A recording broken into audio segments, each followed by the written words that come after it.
episode 263 of Game Speak Podcast. And here we go.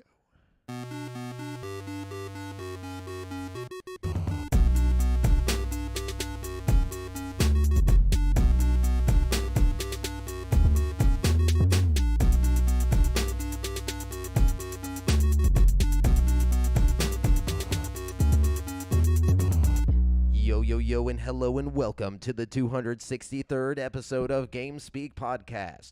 New episodes go for free feed subscribers every Wednesday in audio format on Apple Podcasts, Stitcher, Google Play, Spotify, and all of your favorite podcast platforms, as well as in video format on YouTube so you can see us in stunning HD, where we need you to hit subscribe and click that notification bell. We are now streaming live every Monday at 7:50 p.m. CST on twitch.tv/GameSpeakPodcast, youtube.com/CreateForSanity, and facebook.com/group/GameSpeakPodcast if you want to catch the show as it happens before anyone else. Also, be sure to join the community in the GameSpeak Podcast Discord at dsc.gg/GameSpeakPodcast to hang and talk games with other nerds like us. This show is two childhood BFFs and our brand new BFF bringing you all things video games. I'm one of your hosts, Jamal Al-Jafra, alongside Brent, Billboard Bass. Oh, man, I like that. It makes me feel like I'm just, on the side of the road for everyone to see. There you are. The billboard of GameSpeak. Speaking of being on the side of the road for everyone to see, we got Devin, the daring master mayor. I don't know. Sure. I was wondering where that was going to go. I was wondering where it was going to go. You ever just set something up? Dirty Devin. Sometimes you just got to send it out in the world and you just don't even know what's coming, Yeah, dude. I thought it was going to be way worse than what you came up with. Man, I hope we never get a fourth because I'm going to do way worse. Nah. No, dude. Just make it like I pray something that you do way worse, though, because it won't be very hard to do better than what I come up with, to be honest. Brent set that bar pretty low. Yeah, exactly. So you're welcome. Yeah, just make it sound like it could be bad, but it's not, or it could be good. You know what I'm saying? It's like if you leave it in that middle ground, then it's up to the person. But if they think it's bad, then that's on them. You know what I'm saying? You could have meant it in a great way. I guess so. You're such a politician about these things. Yeah, I had no you sounded idea like you a lawyer thought over this here. deep about Look, it, man, I think a lot. All right. But anyways, yeah, as you guys can tell, my voice is raw. But nasally. So nasally. Yeah, so where are your Mickey Mouse ears, Mr. Disney? Ooh, boy. Yeah, let's dig into it. Let's start it off. To know about this. All right, so last week we did not do an episode, and that was because I was on vacation. I went to Disney World in Florida. The happiest place on earth. Is it Disneyland that's the happiest, or is it Disney World? World? I think it's Disney World. It's got to be Disney World, right? I mean, Land is such a Disney smaller Land amount. came first, though. You know what I'm saying? Yeah, Land was like the one that happened. You know what I'm saying? I'm pretty sure Disney World is the happiest. Place on Earth, All right. It was, though. Whether or not that's what it's attributed. It's debatable, though, because it's like they both can't be the happiest place on Earth. They're in vastly different locations. What if it's just like an accumulative, like all the Disney parks is the happiest place? Disney in general is the happiest place. No, it doesn't work that way, dude. Okay, Disney World Tokyo can't be the happiest place on Earth for some weebs, Disney it might World be. Beijing, Some weeb Disney adults. No, it doesn't work that way. It's like only Disney World Florida is the happiest place on Earth. Well, here's a hot take. Hold on. Here's a hot take. I don't think Disney World would be the happiest place on Earth for me. That's because you ain't been, bro. This is very subjective. That's what I thought. This is not subjective. I've been close enough to Disney. Look, Devin, I thought it was everything outside of Disney. Florida is a hellhole. All right, Florida's not that bad. Florida is a fucking hellscape. Yeah. Like I was driving around in Florida and I could feel my body melting. It was just disturbing. They had too many Publixes or Publix, whatever you want to fucking call it. Yeah, I couldn't handle that shit. Give me Kroger, bro. And so anyways, it was terrible. But Disney was just a whole other thing. Even with the heat, the blistering heat and shit, you're still there for it. You know what I'm saying? You're in it. Disney World, okay, as a kid, I can guarantee you it would have been way better. But as an adult going in thinking, man, if I was only a kid, this would probably be way better. It was fucking awesome. It came out way better in my mind, or in real life than I thought it would in my mind we were initially going for my nephew, but my sister ended up not being able to go. So it was just me and my girlfriend, and so we were just like Disney adults, basically, which was weird. That's probably the most fun way you could have done it, to be honest with you. You know what I mean? Oh, to be real, yeah, like And it's just the two of you doing the things that sound fun to you, Yeah, no offense, Hudson, when you're old enough to understand what I'm talking about, but like afterwards, I was like, I'm kind of glad the first time we both got to go to Disney World, we didn't have a 2-year-old that we had to like monitor and like worry about the whole time, like And in work the heat and with. stuff. Yeah, and work with. Yeah. So like the first time we went, we just got to ball out. Like we had like our lightning lane pass shit set up. So we rode basically everything we wanted to ride, did every experience we wanted to do. So it was really cool. Like, did you eat any cool Disney World food?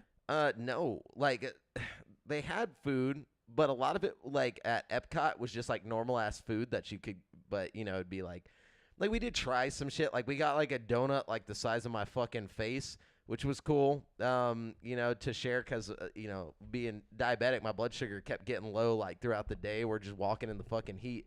And I'd like tell Brittany and be like, hey, let's get a donut. Like I'll take a couple bites so you can have the rest. You know what I'm saying? Oh, yeah. It's literally a donut like the size of my fucking face. And then, like you'd go and buy like a normal drink. There's no way I was getting drunk out there. Sorry, Devin. But like the heat was just too much. And we were there. Oh, no, I don't. No. We I were said there. people normally get drunk at Epcot. Like, that's what I hear. Maybe in the cold. Like maybe when you go in the winter months. But like right before summer in Florida. And then like you're there from 7 a.m., like in the parking lot waiting for it to open until like 6 or 7 p.m. in that heat, like with no like rescue net, like no, it just wasn't worth it, dude. But we tried other You're just things. not strong enough. That's what Gino. it was. I was too weak. Takes So a tell us different about breed. some rides. What were Yeah. your like favorite rides? What was your favorite ride and what was your least favorite ride? Okay, so least favorite ride. favorite ride from each part? Okay, damn, it's hard to remember which ones were at which, but my favorite ride at Epcot was the Soarin' ride. Where you're in the big screen thing that you were talking about? So you basically they put like 10 people on this hang glider, and then it lifts you like 20 feet up in the air into this like big fish island screen, and so you're like 20 feet up inside of a building, and you can't see anything around you. You're just in this screen, so everything on the screen, it looks like you're there. It's like VR without a VR headset. It's really fucking cool. But you also know you're 20 feet up in the air, so it's scary as fuck. And you're just like flying over the Great Wall of China, and then like you just like dip down it and like fly into like the ocean and shit, and or like you're like right above the ocean, a whale hops out, and like you're getting hit by wind and all this shit. It was so cool. Really terrifying for me because I'm afraid of heights, but at the same time, like it was just so magical that like I didn't even really care that I was that high up. So that part was really cool. They did this, that was my favorite part of Epcot. Epcot's not really known for the rides. Then we went to Magic Kingdom. Magic Kingdom was fucking funny because, like, we're like two adults and, like, everybody's got their kids and shit. Like, we're all rushing in. And, like, the first thing that happens is, like, Mickey and Minnie, like, come out on this giant stage. They're like, everybody to the main stage or whatever, or, like, to the main castle, like, before we open all the rides or whatever. And so everybody's standing around, and Mickey comes out.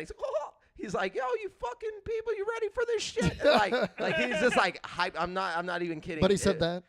Basically, but to kids, like in kid form. Yeah. He's like, you're about to have the best day of your life. Like, we're gonna go out and ride rides. And, yeah, and like, but basically, like, if you were at like a hardcore show, he would have been like, everybody Open make up a the fucking fucking circle. pit. Yeah, like, it was intense. All these little kids, and they're like playing this music, and everybody's dancing. These little kids are just like, yeah, and then like just losing their fucking yeah, minds. and like we're just yes. filming the shit, and then like him and Goofy and all them, they like run off the stage, like, and Start beating everybody up. basically they're like, the park's open, bitches. And so like everybody just takes off like Scatters. towards whatever they're going towards. But we had like the lightning passes, so we had already set one for like a ride that we wanted. We had 2 hours to kill before that ride would open, so we were like, all right, let's go ride some rides that we don't care to put on the lightning pass thing. And so we don't mind standing in line for like an hour or whatever. We ended up riding like a couple rides before we even got to our main ones. But at Magic Kingdom, I think the best ride, which it's so hard to say because there was some decent ones. It probably would be like the one that I had the most fun with was the People Mover. What's the People Mover? Where it's just like a little like Every Amtrak ride in thing. the You know park? how like at the beginning of Half-Life, you're on like that little Amtrak and it like takes you Yeah. through the facility. Uh-huh. There's like one in Tomorrowland that just takes you through all of Tomorrowland and like it has a speaker and it's just like kind of giving you this tour and like telling you about everything. Space Mountain was my favorite ride, like the thrill ride there, like Yeah. at Magic Kingdom. But we did the People Mover like towards the end. It started raining and you're under this like awning, but like above the whole crowd and like just riding around, and we had gotten in line right before it started raining, so like we were just sheltered from the rain, like just up in the sky, just kind of like enjoying the views, and it's like a 10-minute long ride. Oh, that's And- cool. Yeah, and they were like, Tomorrowland was originally an idea, or was originally thought up to be a city. Like Disney wanted to create a city of forward-thinking people, blah blah blah blah blah, and like all this crazy shit, and like telling you this like sci-fi shit that never happened. Like, but he was seriously trying to do. And he was like, so they just turned it into Disney World instead, you know, like because it didn't work out. Well, Wow, it's that's fucking it was still badass. damn near a city up until recently Yeah, with their fucking tax. bullshit. They have like They're a special township. special tax shit. So Yeah. I mean, basically, it was a city. It was, but they didn't turn it into what he was like imagining. They were gonna like Yeah. build out homes and all this stuff. Wow, that's crazy. It was cool. It was really cool to see. But like and then so that was probably my favorite experience there. And then my favorite ride was Space Mountain because that shit's insane. Like it's just Yeah. pure darkness. And you're going like 50 miles an hour and in a roller coaster. Like you only see like every now and then suddenly you're like in a tube with all these like crazy space lights coming by you. It's and really cool how they do it. Like, yeah, you see like another coaster, like the same one, but like on another track to your right, like come by and they're all screaming and you're going up screaming, like it's just like ah! But so that part was tight. And then, but I think Hollywood Studios had the best rides for like adults. So I think my favorite one there was I have like two. First, the Slinky ride in Pixar, and the Twilight Zone Tower of Terror. Oh, obviously. the Twilight Zone Tower of Terror is a masterpiece. That dude. shit's dope. You like walk in. The fucking and holograms and stuff they use to like make that shit so Yeah. convincing is just wild. Like, you like walk into this room with like a group of people, and Rod Sterling's just like giving you the whole spiel about the tower. And he's like, he's like, be careful or you might end up in the Twilight Zone. And like so then you go into the actual ride. I love Yeah, how they make and- the door appear in the room. I guess you might have fast passed past that part if you did the lightning pass. Yeah, or I did whatever. the lightning pass and went to the room where they turn on the TVs and like they shut all the doors on you. I know what you're talking about. They take you straight to the Oh, experiences. okay, cool. Yeah, so and I lied because I forgot Star Wars was at this part. So that one was like my first favorite Star Wars, not the most popular one. No, it was the most popular one. Rise of the Rebellion or yeah, whatever. Rise of the Resistance. Oh you know. yeah. But yeah, we don't talk about the rebellion anymore, Brent. They're old. Yeah, but so like you go through like literally walk through like the First Order's like ship. It's crazy. You get captured. You know what I'm saying? And so like when you're in line, it's part of the experience. So like you reach a part where you're technically captured and they come out and they like throw you in a cell as part of the waiting in line. Oh, that's cool. it's pretty tight. Cool. And Leave it to Disney to make waiting in line interesting. Fun, Yeah. yeah. And they're all in character and shit. And like when you're in the cell, you see like you see Kylo Ren like walk across up top, and he's just like, saying some shit, and then suddenly you like hear something banging, and then the door behind you like rips open or like comes down, and there's like the resistance. And they're like, hurry, quick, come with us, and they like throw you on a ride. They never really break character. The First Order are all assholes. Like they're like look at your color. Prisoner or whatever, and it's like this is what color you'll be on. And if you like mess up, they're like, what did we tell you your color was? And it's like, I don't fucking know, bro. Like that was like 10 minutes ago. But anyway, so like, and they don't let up. Like they're just like until you get it right. But anyway, so they throw you on the ride, and the ride's like this programmed fucking like move around shit. There's no actual tracks or anything, so it's really cool. You're like going through, and there's like a random animatronic Finn that just looks real. Like he looks like Finn. And then he's like hiding behind something, like shooting, and he's like, go, go, go. You know, so you're like flying through this whole thing, and like you end up in this room, and Kylo Ren like uses the Force and like pulls your ride over to you, Holy shit. over to him, and then like the Resistance is like out, you're looking out the windows, and it looks like space and all this shit. It's so hard to explain. Like you have to be there, but anyway, so like a hole rips in the ship, and so like everybody's getting sucked out or whatever, and like all this wind's blowing, and you're just getting like pulled closer to it. Oh, that's cool. And then it like turns and like backs up onto this little like thing, and you can't tell, but there's like a little thing blocking you from moving, but you're like right on the edge, and it like lifts you up like 10 feet in the air, and it looks like at any point like the programming could just be like, let's go forward instead of backwards, on accident, which I'm sure is why they put that little thing there to stop it, just in case. But like you're like looking down like way the fuck up, and it's like and then it backs on out, and then like and then it throws you into like this escape pod, and basically like you just come like flying in and like crash land and all the shit. It's insane, dude. It's like within like a 10-minute experience, all that happens. Wow. Like in the line, they have to take you from one side of it to the other, so they put you in like a tram thing, but it's like all enclosed and it looks like the inside of a ship. And so like you're standing there, and all the windows are screens. So like and it moves with like whatever's happening on the screens. It's crazy, dude. That's really cool. interesting. Very cool. But yeah, I like that one. And then there was one called like Mickey's Runaway Railroad or something. And it's basically some shit I've never seen before, where like you go into the room like with the Rod Sterling thing, and you're watching a screen, and Mickey's like telling you, oh, we're gonna go camping or whatever, and then the screen like explodes, like the actual screen like rips open like in this like weird cartoon way. And I don't even know how they did it. Like, it's weird because it just closes back up, and it's like the normal screen. There's no seams, no nothing. But it opens up, and you walk through the screen into like a cartoon world. Whoa. Yeah, and so That's like, awesome. yeah, dude. So you're like in this cartoon world, and then you hop in the ride, and it literally takes you through like a cartoon ride. And it's one of those programmable ride things that happens. There's like a tornado, and like you're getting thrown around the tornado and all the shit. It's really cool. That's so cool. Really fucking cool. Yeah, even as an adult, if you haven't been to Disney, go to Disney World if you got the funds.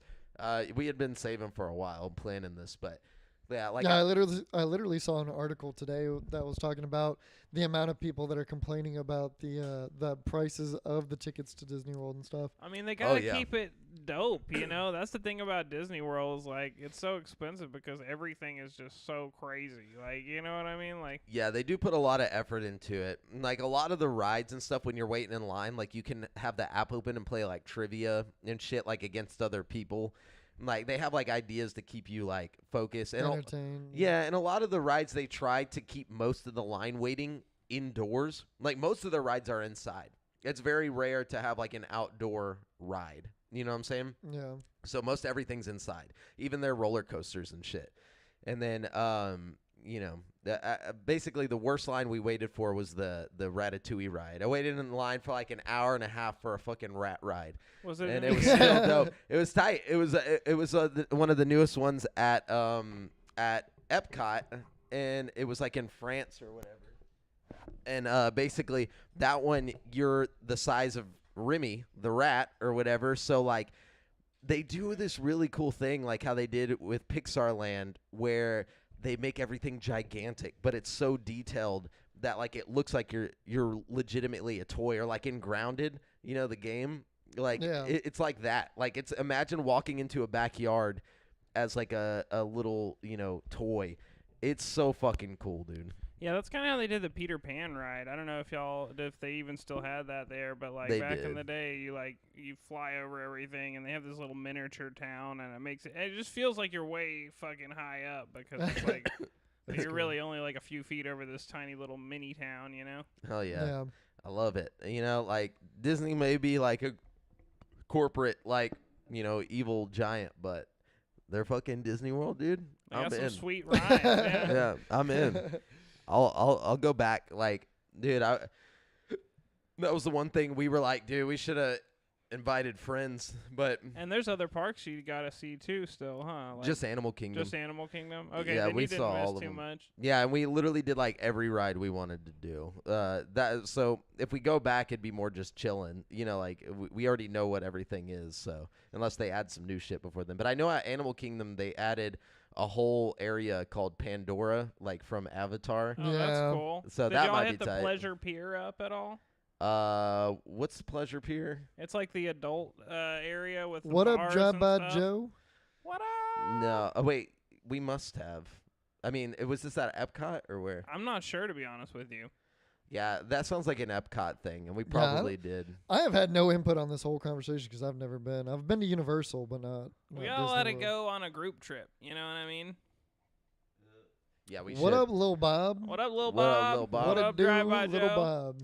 Yeah, but anyways, yeah, if you ever get the funds or the time, like go to Disney World. I think next trip though for me is gonna be Japan. Might check out Disneyland Japan, Ooh. the Tokyo. You know what I'm Ooh. saying? My next trip is Japan for sure. Oh really? Like, Yeah, I mean, I don't know when it's gonna happen, but like any big trip that it's gonna happen for me next it's got to be Japan. I don't think I could afford a trip to Japan and a trip to Disney World in the same trip. Dude, you'd be surprised. I mean, But not like a full thing. Like we were talking like one day at Disneyland in Japan. Yeah. But it's like Man. $65 for a ticket. Look, hey, it- Disney World Japan, I've heard, is just about as good as Disney World Orlando. Like, it's like Yeah. a big, full-fledged, like... well, my thing is if I'm in Japan, I ain't going to fucking Yeah, Disney. I'm not too worried about No. Disneyland. I can do It's just Disney kind of like an here. extra thing. Yeah.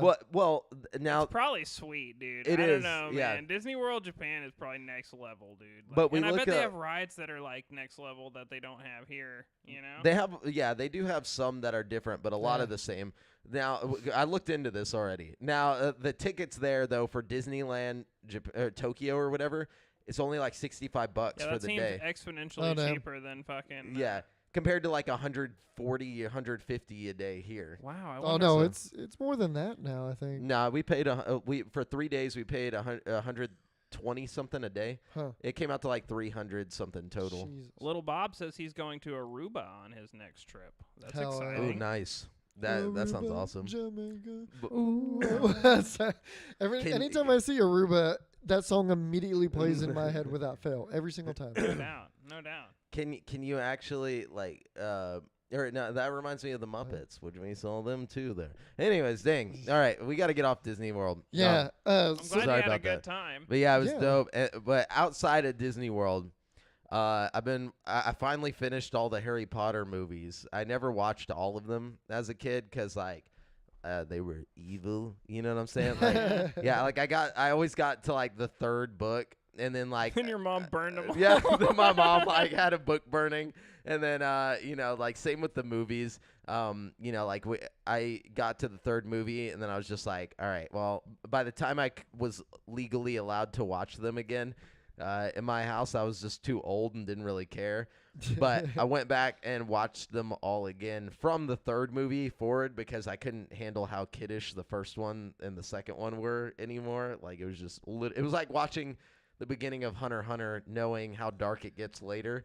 You know Right. what I'm saying? Yeah, So, Harry It Potter really definitely is. does just progress. They Yeah. switched directors in the third movie. yeah, They went from Chris Columbus to fucking, David Yates, I think. I think, Yeah, yeah. he's in one of them, or he did one of them. But I know like it was great. Like I just finished the part 2 to the the last one, the Deathly Hollows Oh, today. man. Hell Have you yeah. ever read the books? No, Honestly, dude, like I know they you're better? probably burned out on Harry Potter after burning through 8 movies or whatever.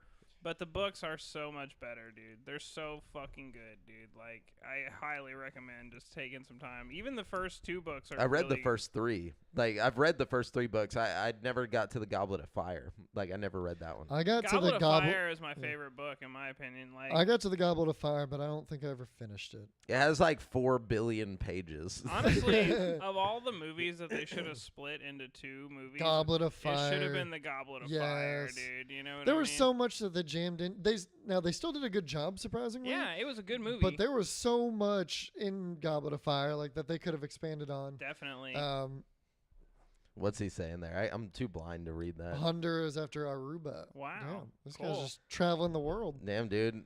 take Well, us. No, just Yeah, kidding. for real, we'll go. We're trying to I go can fit in a vacay. suitcase. Yeah, dude. But yeah, like Harry Potter is definitely great. Like after I finished it, I was like, man, I wish I would have watched it earlier. Or 'Cause- like grown up with it, like our people our Yeah. age, like myself, I know, and my brothers, like we all grew up with each of the movies. Each of the movies was such a big deal, and it's like, and now it'll forever be something that's like part of close your to me. childhood. Yeah. Yeah. Yeah, that's how the first two were for me. And Where it was like, I'm so I sad that you the got book. robbed of that because it was like, like when the first movie came out, like we were the same age as them, like Yeah. in Harry Potter and shit. So like me and my brothers were like, holy shit, you know, we're wizards, you know, just dumb shit like that. But like, I'm Dude. so sad that you missed out on that. Dude, I- from like the 5th book on, from the 5th to the 7th book, I was like going to the midnight releases and getting the books when they were coming out and like Oh, drinking the damn. butterbeer at Hastings and shit. You know Hell what yeah. I mean? Like it was Dude. next level. But Fucking now I nerd. gotta go to now I gotta go to Universal though, so I can see the wizarding world of Harry Oh, Potter. Yeah, man, bro. it's magical. You think Disney's magical? Oh, so you actually have done that. That's awesome. Yes, yeah. That's really Whenever I cool. went to Universal, it was back in like 2013 or 12 or something, and the Harry Potter world I think it just got completed, and it was awesome. It was everything. Like all the rides there were badass. Everything about it was cool. Really? Man, yeah, I really want to do that. That's like And it looked like it was ripped straight out of the fucking Harry Potter world. And they have the entire castle on a smaller scale, like up on this mountain. So it looks Oh, like nice. it's like a real, you You know, got the backdrop. real scale and everything. Yeah, Like, now that they got the Mario world going in over there, I really want to go see both of them in the same trip. you it's know? so Yeah. cool. And I Hell feel yeah. like a trip to Universal would be a little more affordable than a trip to Disney World. You know what I mean? Like, and be almost not as cool, but like Oh yeah. pretty cool. I mean, pretty You damn know what close I mean? because Universal's sick. You know? there's like two parts to Universal. It's like the Adventure Island or whatever it's called, which has a lot of the roller coasters and stuff, and then there's the Universal Studios side. Do you have to pay for both of them independently of each other? I don't know because when I went, my parents had bought the tickets, but we got like a package deal on the Universal stuff. So I'm sure it's usually bought together. But both sides of the park were badass. The Universal Studio side had more of the Disney rides that Jamel was talking about, how it's like a lot of stuff that's like indoors and like super special effects and stuff. Like the Mummy ride was badass. Lots of pyrotechnics and whatnot. That sounds awesome. Yeah. But then the Adventure Island was more like outside roller coasters and stuff, but they were crazy ass roller coasters. And then a couple indoor rides like in the Harry Potter world and stuff. But I do yeah, want to it's say badass. one thing though. Disney needs to quit shitting on my boys over in Treasure Planet. Like, what happened to Treasure Planet? Where the fuck is Treasure Planet? Like, Yeah, you could have a sick Treasure Planet Yeah. ride, dude. not only that, but like, you know, they have these pins at Disney that you can buy, like collector pins that like Mhm. you can go, like you buy one, if you don't like it, you can trade it, and like people collect these things, and they've been there since like the early '90s. So, you know, so like you have like these cool old ones from the '90s and Yeah. shit. And every year they put out new ones. Is everybody Um, trading in their Treasure Planet ones? No, they've only made like one Treasure Planet one at all, and it was like a zodiac sign one, and it was only for like tourists or something.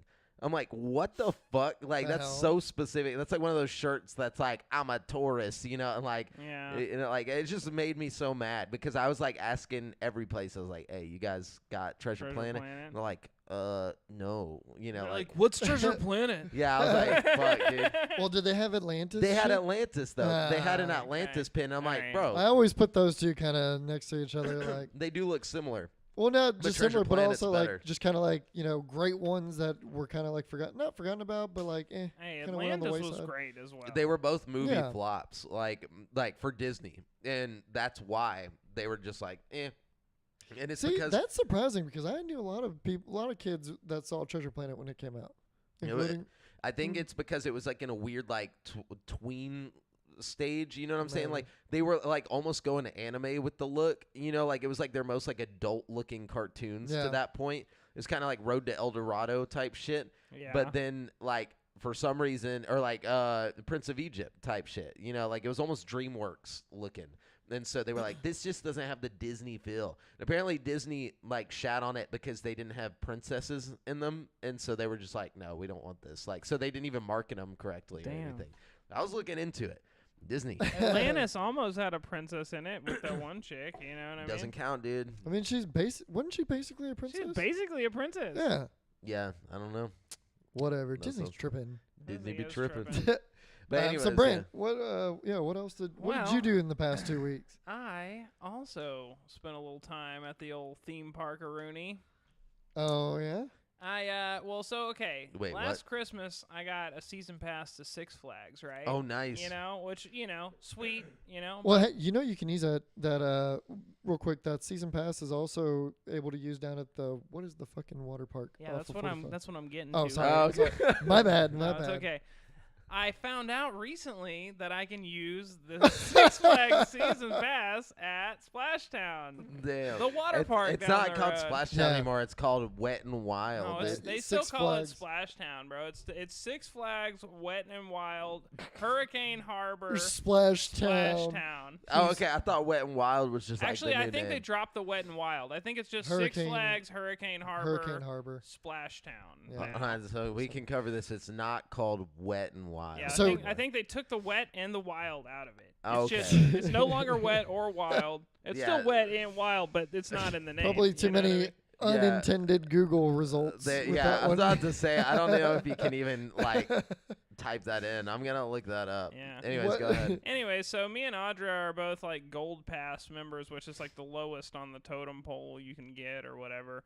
But so we jumped in the lazy river, and like first thing that happened, we had our like little passes on lanyards, and like the second we jumped in the lazy river, Audra's like, "Oh no, my pass is gone. It's just floated off in the lazy river." So we went over to like a lifeguard, and we're like, "Yo, her pass is floated off in the lazy river. What should we do?" And they're like, "Go to guest services. They'll get you another one."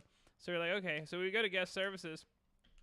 And they like, "We don't have any more gold passes, so we're just gonna give you this diamond pass." What?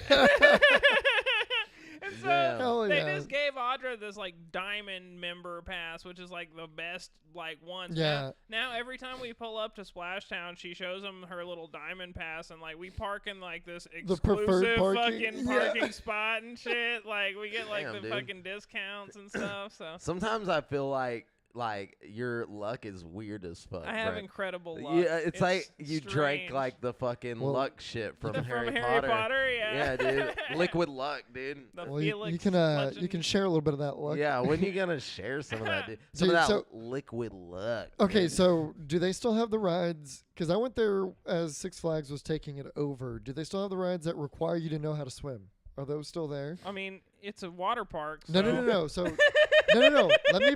it's probably a good idea to know how to. No. Like it is like 10 feet plus deep. Like there's like several rides there. like that Shotgun Falls type Yeah, shit. they have the shotgun Yeah. falls for sure. It's like way hella deep. If you, Okay, so Yeah. I thought Six Flags was going to take that out because the one of two times that I've been to this water park, me and my brother went one day. In the span of 3 hours, we saw 3 people get taken out on ambulances because two of Good them God. just about drowned, and then the third one, it was a lady. She Had, was like a walking heat in. stroke. No, she was walking in like shower or something, slipped and busted her head off of like a Oh ledge, gosh. Well, like busted her skull open. you know that's sad about Goodness. that lady, but you know, in all respect, you got to learn how to swim before you go Yeah. fucking hop Yeah. in the lazy Well, river. If you you're know? trying But to I get say wet that, and like- wild, you better be ready. Well, that's the first water park that I've been to that had rides that required you to know how to swim. Like it was like 10 where you could drown, from just not just standing up. Like because every other water park I've been to never had a ride that like went into like deeper than 4 foot. Yeah, you're right about that, but I guess that they're still staying wet and wild with it, staying true to That's- their roots. Little Bob, we'll answer your question at the end of the show. We do a question segment of the show, and Oh yeah, apologize. this will for be that. perfect. for Yeah. our What? Wait. question What is the segment. question? Just so I know, I want to get hyped for it. I It's, won't answer it What's now. your biggest dream vacay? Oh my gosh. Yeah. Okay. That's Yeah. going into the question Yeah, block. that's going in the question. So it's a great question, Little Bob. We'll answer that at the end of the show. Appreciate it, man. Yeah, you might even win People's Champ. Oh So- shit. If he, But, he's gonna get. So people's yeah, champ. water park. Did you go anywhere? Do anything? It's. Just kicked it at the water park. For basically all I did this week, like since I figured out that the pass worked, I've been going to the water park frequently. You know what I mean? Hell yeah. So it's right down Hey, the road. It's like a with that 30-minute diamond drive. pass, you can take a guest. Actually, yeah, it's like 50% off or something. You got to like drive that, right so past your boys. So You're definitely welcome to come. Like, I don't think I get you in for free, but I get a with the diamond pass. I get a discount or something. Audra gets a guest in for free with the diamond. It's 50% Is it? off. Yeah. Oh, maybe it's I just think certain with days. the gold one, I get 20% off. With the diamond, you get 50% off. Or Oh, something because like I used to have the diamond. And I could take a guest every now and then. yeah, they but switch I it up. don't know. They've even changed it. There's no longer even a gold diamond system anymore. Like they've completely changed the passes, but they're still honoring our old like rules or whatever. Nice. But yeah, if Anyway. Audra doesn't want to go, I could even just take her pass and like just pick you up and like Brent's what I mean? addicted to the water park. I'm addicted to the water park. Hey, you're gonna be getting tan as fuck. Hell yeah, man. That's what's So- up, dude. I haven't thought about water parks in so long. You gotta That hit sounds the water tight. park, bro. Yeah, I dude. haven't done a goddamn thing except I did see Doctor Strange 2. How How'd was you that? like it? It was pretty cool. It was pretty cool. I don't like. Okay, I love Marvel movies.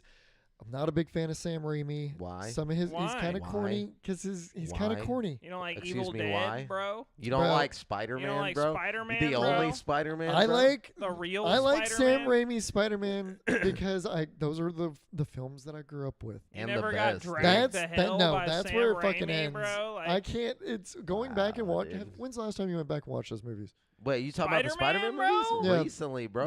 Okay. they I'm go telling you, hard look, as I went back shit. in- Maybe I'm just a cheesy Even man. Spider-Man 3 goes hard, bro. Hold up. I Whoa, don't whoa, care. whoa, whoa. Let me speak my I'm piece. sorry, Look, we can't going hear back, the going hate, back dude. and watching them, Sam Raimi has a corniness about his Yeah. directing that because I he have follows just grown out of. he follows the hero story. You know, like he follows the No, it's this not is what even- happens.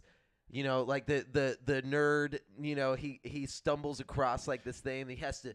You know, No. I'm not even talking like, it story. just- I'm not it's even talking cheesy. story. I'm just talking like different film things that he does in his movies Oh, yeah, that yeah. are just like, why the fuck did you do that? Are you Like, talking it's about just the corny as emo shit. thing? Like, well, there's that, and then in the It's recent a movie, popular meme. in the No, just kidding.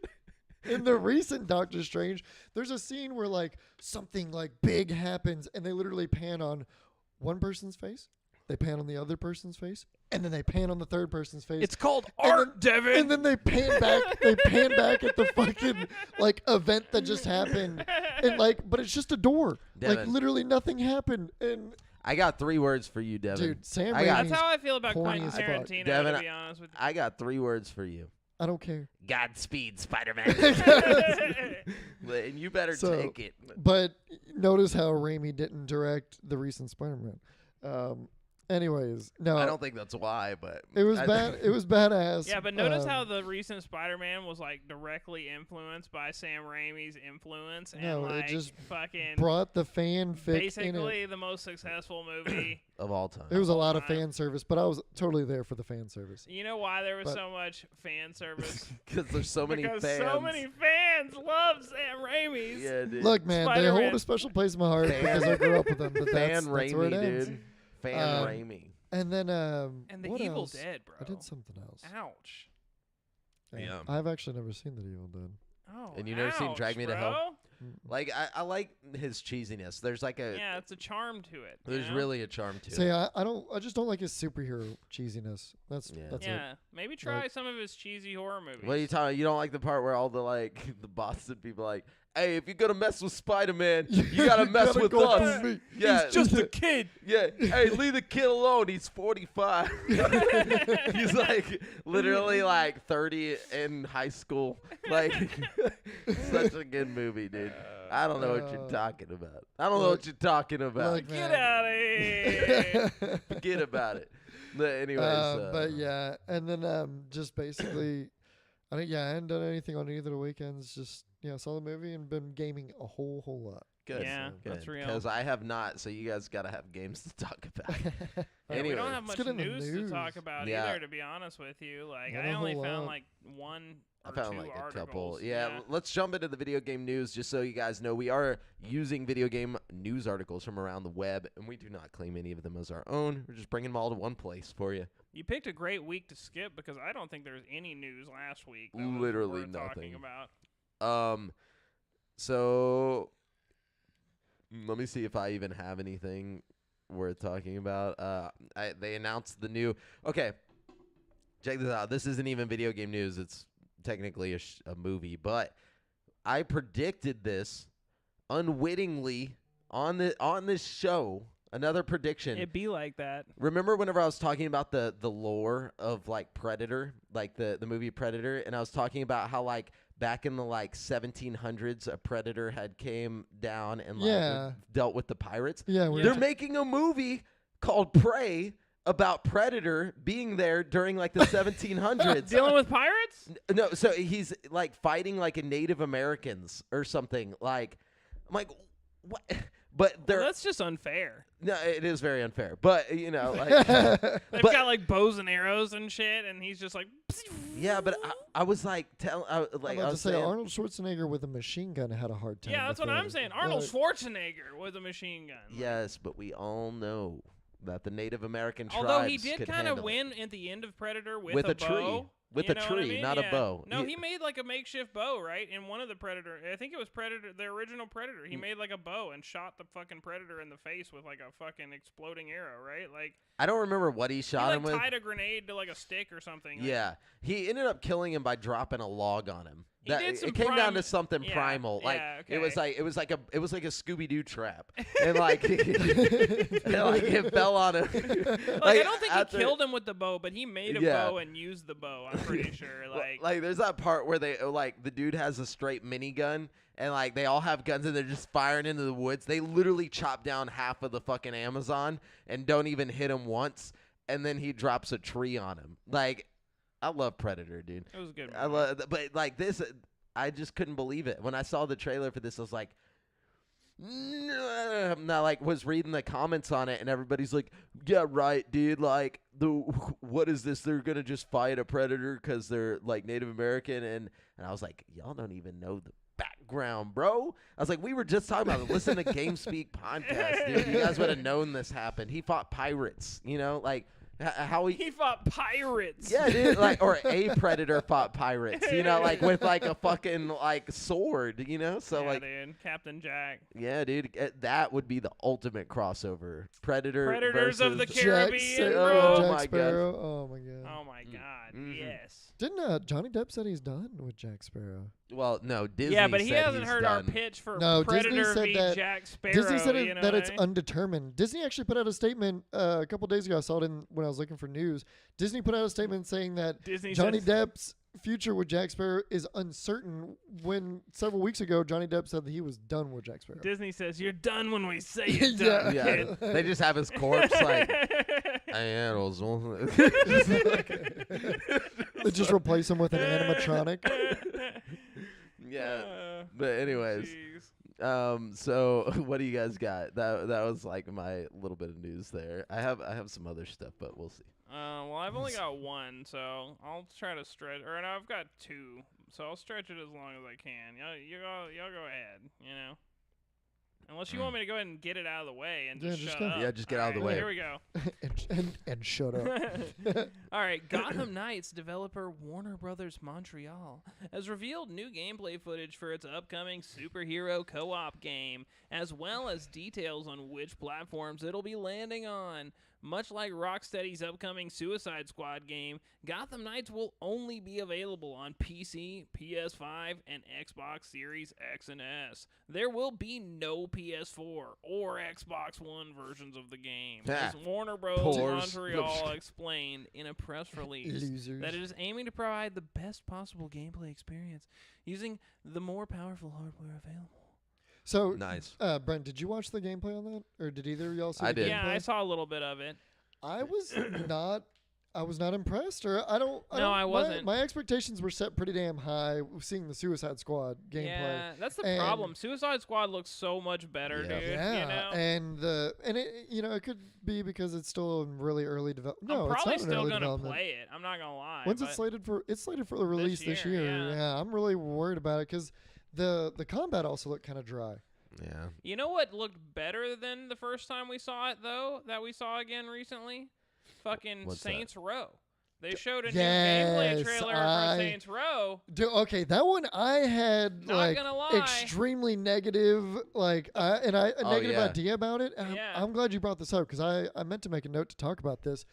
I was very, very surprised in the best way about It looks that a gameplay. lot better than I thought. It looks Yeah. like Grand Theft Auto. Like it looks like a funner, like not a funner, but like a more It's like a goofy Saints Row. you Yeah, know? it's almost like cartoonized or cartoonish, like open world, just chaos. Yeah. Honestly, though, it didn't even look cartoony. Like it looked like kind of realistic to me from what I Yeah. saw. Like The graphics are pretty nice, man. Yeah, like they're the crisp, lighting yeah. looks good. Like everything looks good for what it is. Like it's just cartoony in the respect that it's a little simple, you know. Yeah, Like and But what I saw in the comments was that majority of like big Saints Row fans are pissed about it.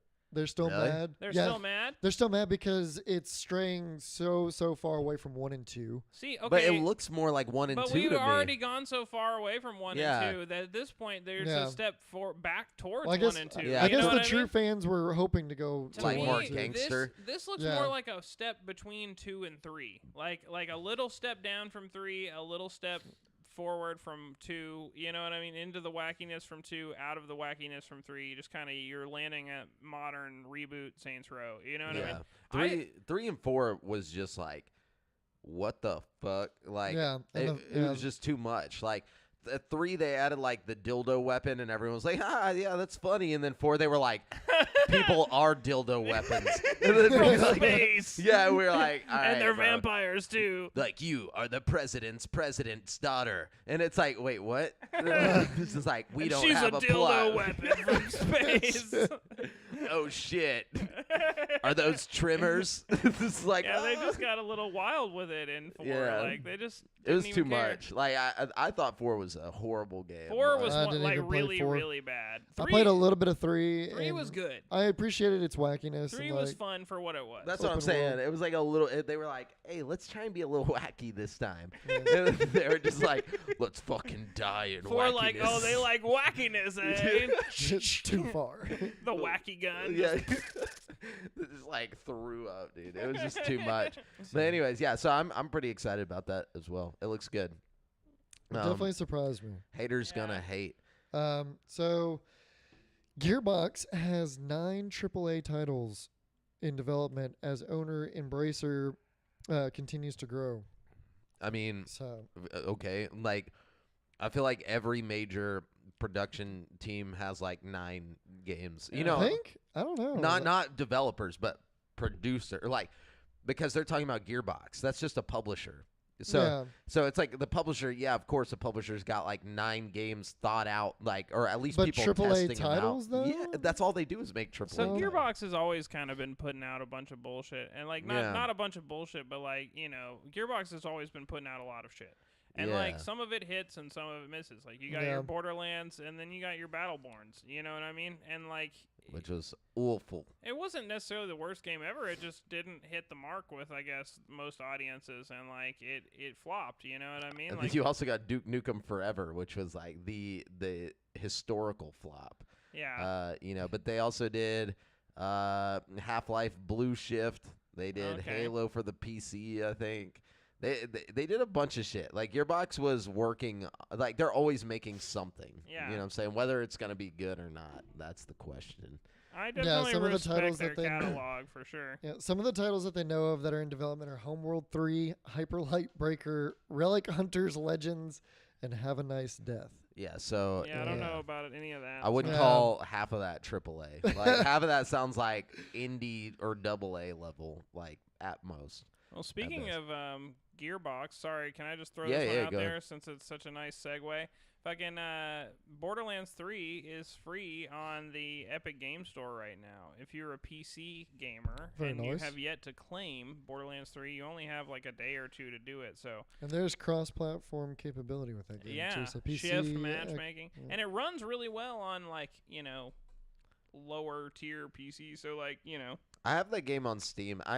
I've yet to get back into it. I've tried it. Like, I think my Borderlands days are over. Like, yeah, it didn't really grab me either. I think it would be more fun if all 3 of us were playing it For sure. together. You know what I mean? yeah, but like I think it's just the like But I'm with you on it's that. it's Borderlands. Like I think something about it. It's like it's so close to being something awesome, but it's not. Like, I don't know how to explain it. And I'm it's with always you. felt that way to me. That's how I Like, felt about Tiny Tina Wonderland. Like, I played a Yeah. little bit of it, and I just couldn't go back into it.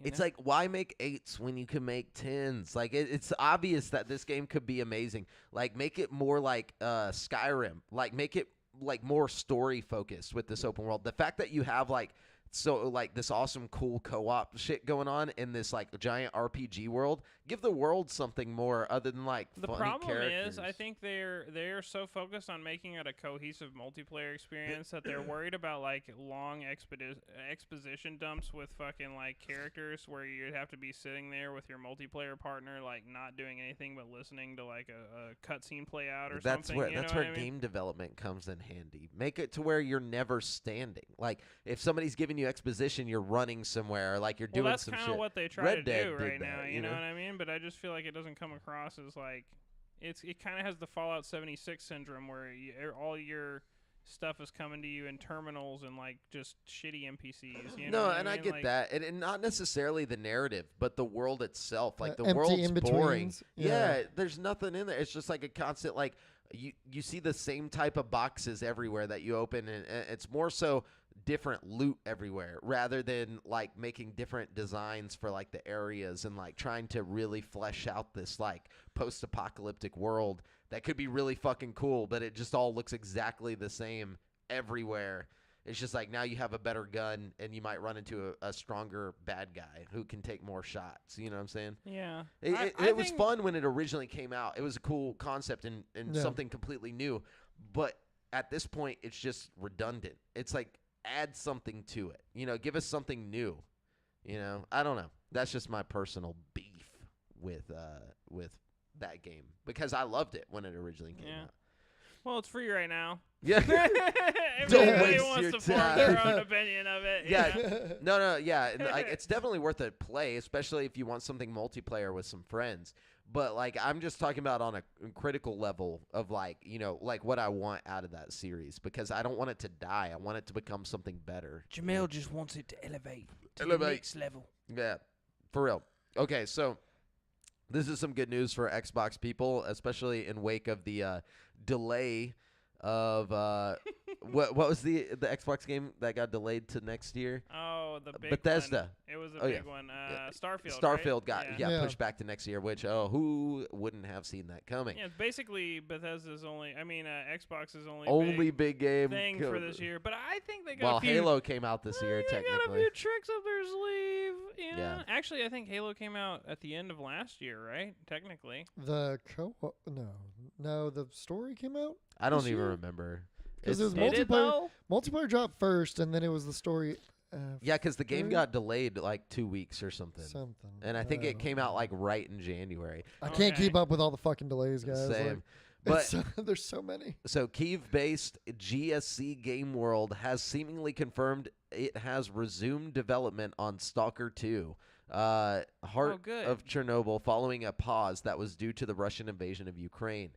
Good. So, yeah, as reported by PC Gamer, GRY Online shared the news of the update in Polish, saying a message was delivered in Discord by GSC Game World community representative Molt that said development on Stalker 2 continues and the work is in progress. Are they so- still in Kyiv? Have they like relocated? Surely not. Surely they're not just in a fucking battleground like working on this faking.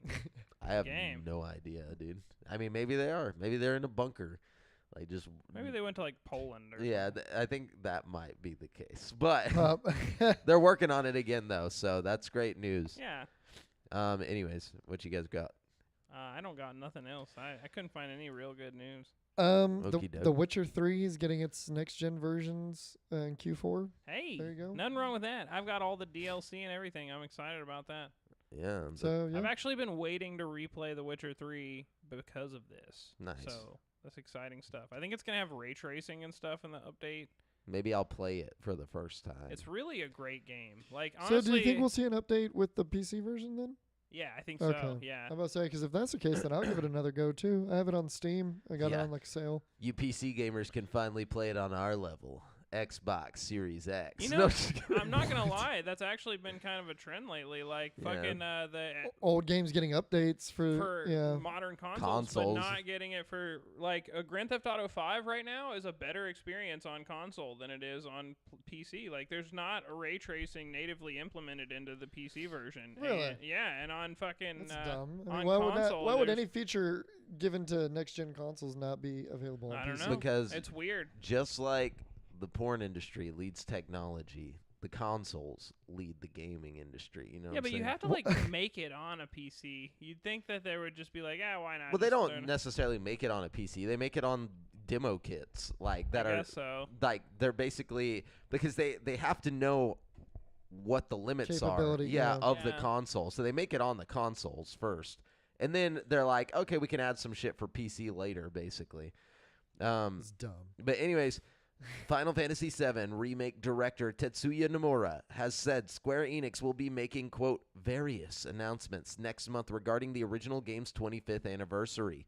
As reported by RPG site, Nomura teased the announcements on a live stream for Final Fantasy VII spin-off, The First Soldier, saying that Square Enix would be celebrating the original game's 25th anniversary with, quote, next month, we're planning to publish information related to 7's 25th anniversary. I wonder how much I'm allowed to share about it.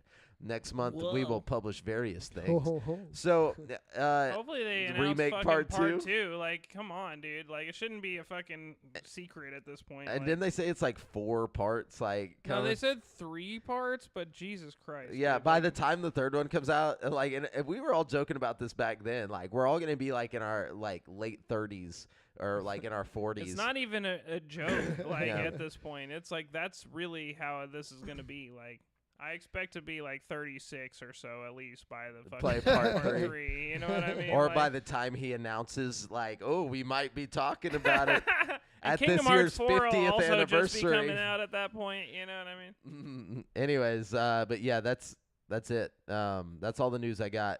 What do you got? Any more? Yeah, light week on the news. You know, Yeah, for Not sure. a whole lot of notable got the things. news blues. 24 through the 30th. Okay, so I did see there was one article I want to mention real quick. yeah. Somebody modded a battle royale into Elden Ring, but then it was Oh a my battle God, that'd be royale fun. amongst all the bosses. Like a computer player. Oh, that's dope. Did Yeah. Melania fucking mop the Yep. floor? Yep. Yup. I watched a video where she just fucking smacked Ragaddon, or like just like 1v1 Melania just like smokes every single boss. Yeah, Like, there's only one that kind of whoops her ass every now and then, and it was the moon bitch. If she can keep Melania from getting close to her, really Uh-huh. interesting. Like that's the only one that beat her. I think That's actually really surprising. because they ran multiple runs with each boss, her against each boss, and I think it was the moon lady who that was the only one because of her ranged attacks. I find the Um, Moon Lady to be one of the easiest bosses. Yeah, which because you is just have to rush her. interesting. But I Yeah, guess with Melania's mechanics, I don't know. that's so interesting. I think that's what I saw. I was watching a video on that, and then I also saw the article about the battle royale of all the all the bosses put on like a map. I don't know what section of the map, and Melania reigned supreme. Man, that's crazy. I honestly feel like the hardest boss I found in all of Elden Ring were these 2 random like knights. I think they were called like the Crucible Knights or something. I remember and, you like, talking about. they were in that. like this random fucking dungeon in the middle of nowhere, and like they just mopped my fucking floor with my ass like 400 times. Like they were so good. And I went all out. Like I had the Mimic Tear. I had that I'm like level 250. Like I was just going Jesus in on them. Christ. You know what I mean? Like, but it was just. It took me so long to beat them. Jamel. Yeah, we're just gonna move on to upcoming games. Oh yeah, Yeah, this week's releases. the good Yeah, shit. this week's releases, where I'm gonna let you know which brand new games are coming out in the next 7 days. Starting with a lovely game called Floppy Nights. Sorry, I got the hiccups Floppy now. Night. Floppy That Nights. sounds dirty. It bro. is dirty. No, I'm just kidding. I don't think it is. But it's coming the 24th, so tomorrow, to Xbox Series S and X and PC. Brent, you gotta spook him. And it looks like, yeah, somebody scare me to get these hiccups going. But what do you get when you bring a microprocessor to a night fight? Sorry, it's gonna sound like like the mics have cut off like every now and then. Just know they haven't. It's me cutting off. Oh gosh, a deck building, sword fighting, tactical adventure. Meet the Floppy Knight's tangible projections summoned from floppy disks. You want Brent to Yeah, read 'em? right. You want to try Yeah, this? let me get in there. Okay, so basically, I'm just clicking on it, and then I would scare you, but like I scared my girlfriend one time. She got really mad at me, so I just don't scare anybody anymore. You know what I mean? Like when it comes to like hiccups, you know. Anyways, but it got rid of her hiccups. She stopped hiccuping after that. I don't think I've ever been scared. Oh, So Unappreciative. where were we? We just did Floppy Nights. Yeah. All right. Streets of Rage 4. Which you don't have to read that one. That one's been out. Yeah, like, we know about this. Yeah. It's coming May 24th. Is I don't that know a what. get- remaster or re-release. I think it's coming to iPhone or something. probably Yeah. mobile. I don't know the platform. I'm not good at this like Jamel, so I'm just gonna work with it Just here. click Yeah, on so it. press on it and then scroll down and it'll tell you. Okay. Oh wow, your internet's so fast, dude. I'm Look the at fastest internet around. that. Let's see. Oh, here we go. Okay, platforms: PC, Nintendo Switch, PS4, Xbox One, Stadia, iPhone, Android. So I think it was an Xbox exclusive actually, because it was on Game Pass. Day Oh, one, you're right, You know, yeah. so I think it's probably just coming to all the other platforms. This was pretty good. I think a lot of people enjoyed it just for being a fun little beat 'em up. You know what I mean? Yeah. Then you got Token Ranbu Warriors coming May 24th, 2022. The Switch. It's coming to Nintendo Switch and PC. If you look, go up, Yeah. go up, Yeah. go. Uh-huh. right there, it shows you where it's Oh, okay, cool. That's that. I like that. So we got Switch and PC. Let's see. Token Ranbu Warriors combines the token training of Token Ranbu Online simulation How many times are they game. gonna throw token in there? Yeah, I don't know, man. With the breathtaking action of Warriors combat. Oh, so it's like a fucking it's like a Dynasty Warriors game basically. Ah. Anyways, we're moving on from that because you know Dynasty Warriors and all that. We got Turnip Boy Commits Tax Evasion coming May 24th, 2022, which is actually a game that's already on Game Pass and I've played several times. It's not the best game ever, but you know what? It's a lot of fun for what it is. It's coming to Nintendo Switch. It's PC, mobile, Turnip and bo- Apple. So like Android and Apple. Even in a world of turnip people, there's still taxes. Yeah, dude. And this guy is the worst criminal of them all, man. Take control of an adorable turnip who happens to be an absolute menace to society. Garden tools to solve plantastic puzzles, meet eccentric fruits and vegetables, and take on the treacherous fights. So yeah, it's a weird little game. I don't know. It's a weird game. And you also got Voodoo Detective coming May 24th. It's a point-and-click adventure game coming to mobile and PC. You know, I love me a good point-and-click adventure game. It says, join Voodoo Detective on his latest case, where danger hides behind every dirty secret and each thrilling moment may be his last. In this point-and-click sensation, it's time to don your fedora and trench coat, detective, because you've got a mystery to solve. Cool artwork on this one. Let's see. We got Catalyst Black coming May 25th for mobile. A lot of mobile games coming out. It says, in the battleground shooter Catalyst Black, players will ascend to the skies as they embark on the expedition to acquire rich caches of power discoverable across the exotic Welkin Islands. So, yeah, there you go. Just to the 30th. Just to the 30th. Yeah, we're going. There's a lot of games. Okay, Let's okay. see. We got Roller Champions. That's coming to PC, PlayStation, both PlayStations, Xbox. Yo, what up, Dustin? X and S, and I'm sure mobile too. Let's see. It says, or no, Nintendo Switch and Xbox One. It's coming to everything except mobile. Roll Up to Glory in the free-to-play skill-based sports game Roller Champions. Some kind of roller skating game. Looks for. Well, it was one that I this actually looks kind of fun. I actually did have an article for that. That was so that game was announced like 3 years ago, and then we didn't see or hear shit about it, and then now it's releasing next week. Free to play. Okay. Like Nice. the little screenshots it showed didn't look too terrible. Yeah, it was like a notable developer. I It says think. Ubisoft original. Yeah, So yeah. There we go. let's see. And then we got Hellslave coming May 26th. It's going to be coming to PC and PC only. Hellslave is a dark and apocalyptic dungeon crawler RPG set in a dark fantasy universe. Save it from a demon invasion by making a pact with the devil and praise one of 6 demons to avoid humanity's demise in the darkness. Now I got the hiccups. I think you've transferred the hiccups to me. Yeah. I've moved on from that. I am immune. Then we got Red Out 2 coming May 26th as well.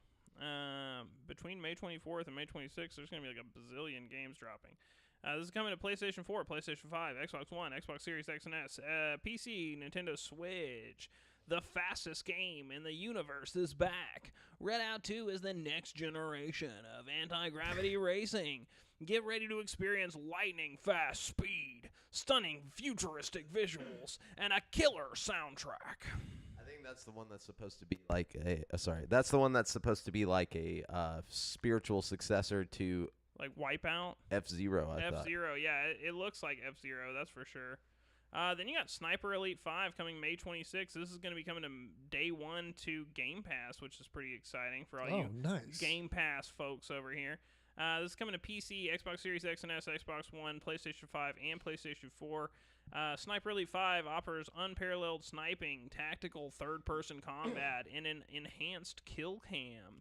Fuck yes. Dude, I love Sniper Elite for their bullet cam. That shit is so entertaining. It's pretty cool. Did you try the VR Sniper Elite that they put out? It's not bad. Like, really? the kill cam shit is crazy in VR. It just, wasn't it like $40 or something? It was expensive. I was afraid to spend that much. After seeing how Medal of Honor did, I was afraid to It's definitely invest. one of those wait for a sale kind of games. Yeah. But there's a lot of fun to be had there, I'll tell you that. Apparently it's like if you really like killing Nazis and shit, the kill cam in this one's supposed to be like just like fucking disgusting, and like so you can get all your gore porn, from killing Nazis in this game if you enjoy that. Well, it's a great thing to kill if you just have to kill something. Exactly. You know what I'm saying? it's like what's his name? The Dexter. If you gotta kill something, kill the right things. Yeah. Anyways, moving on. Brought to you by Games. Moving on, scooting a little further down the couch away from Jamel. No, I'm just kidding. We got T3 Arena coming to mobile platforms here. T3 Arena is a 3v3 hero shooter. Team up with your friends here and jump into the arena anytime, anywhere.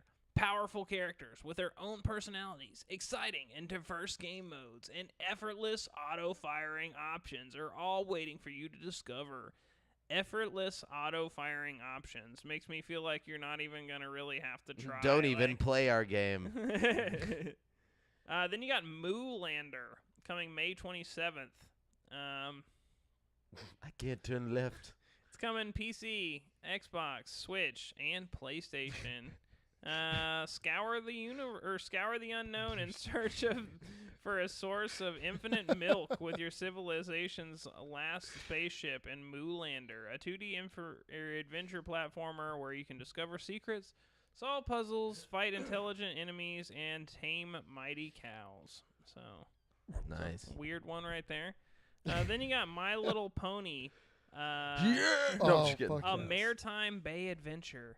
Coming May 27th for Switch, PlayStation, Xbox, and PC, and basically everything. Man, I hope they got the next-gen upgrades for those. It actually looks pretty next-gen. You got the 60 FPS. You got the 4K.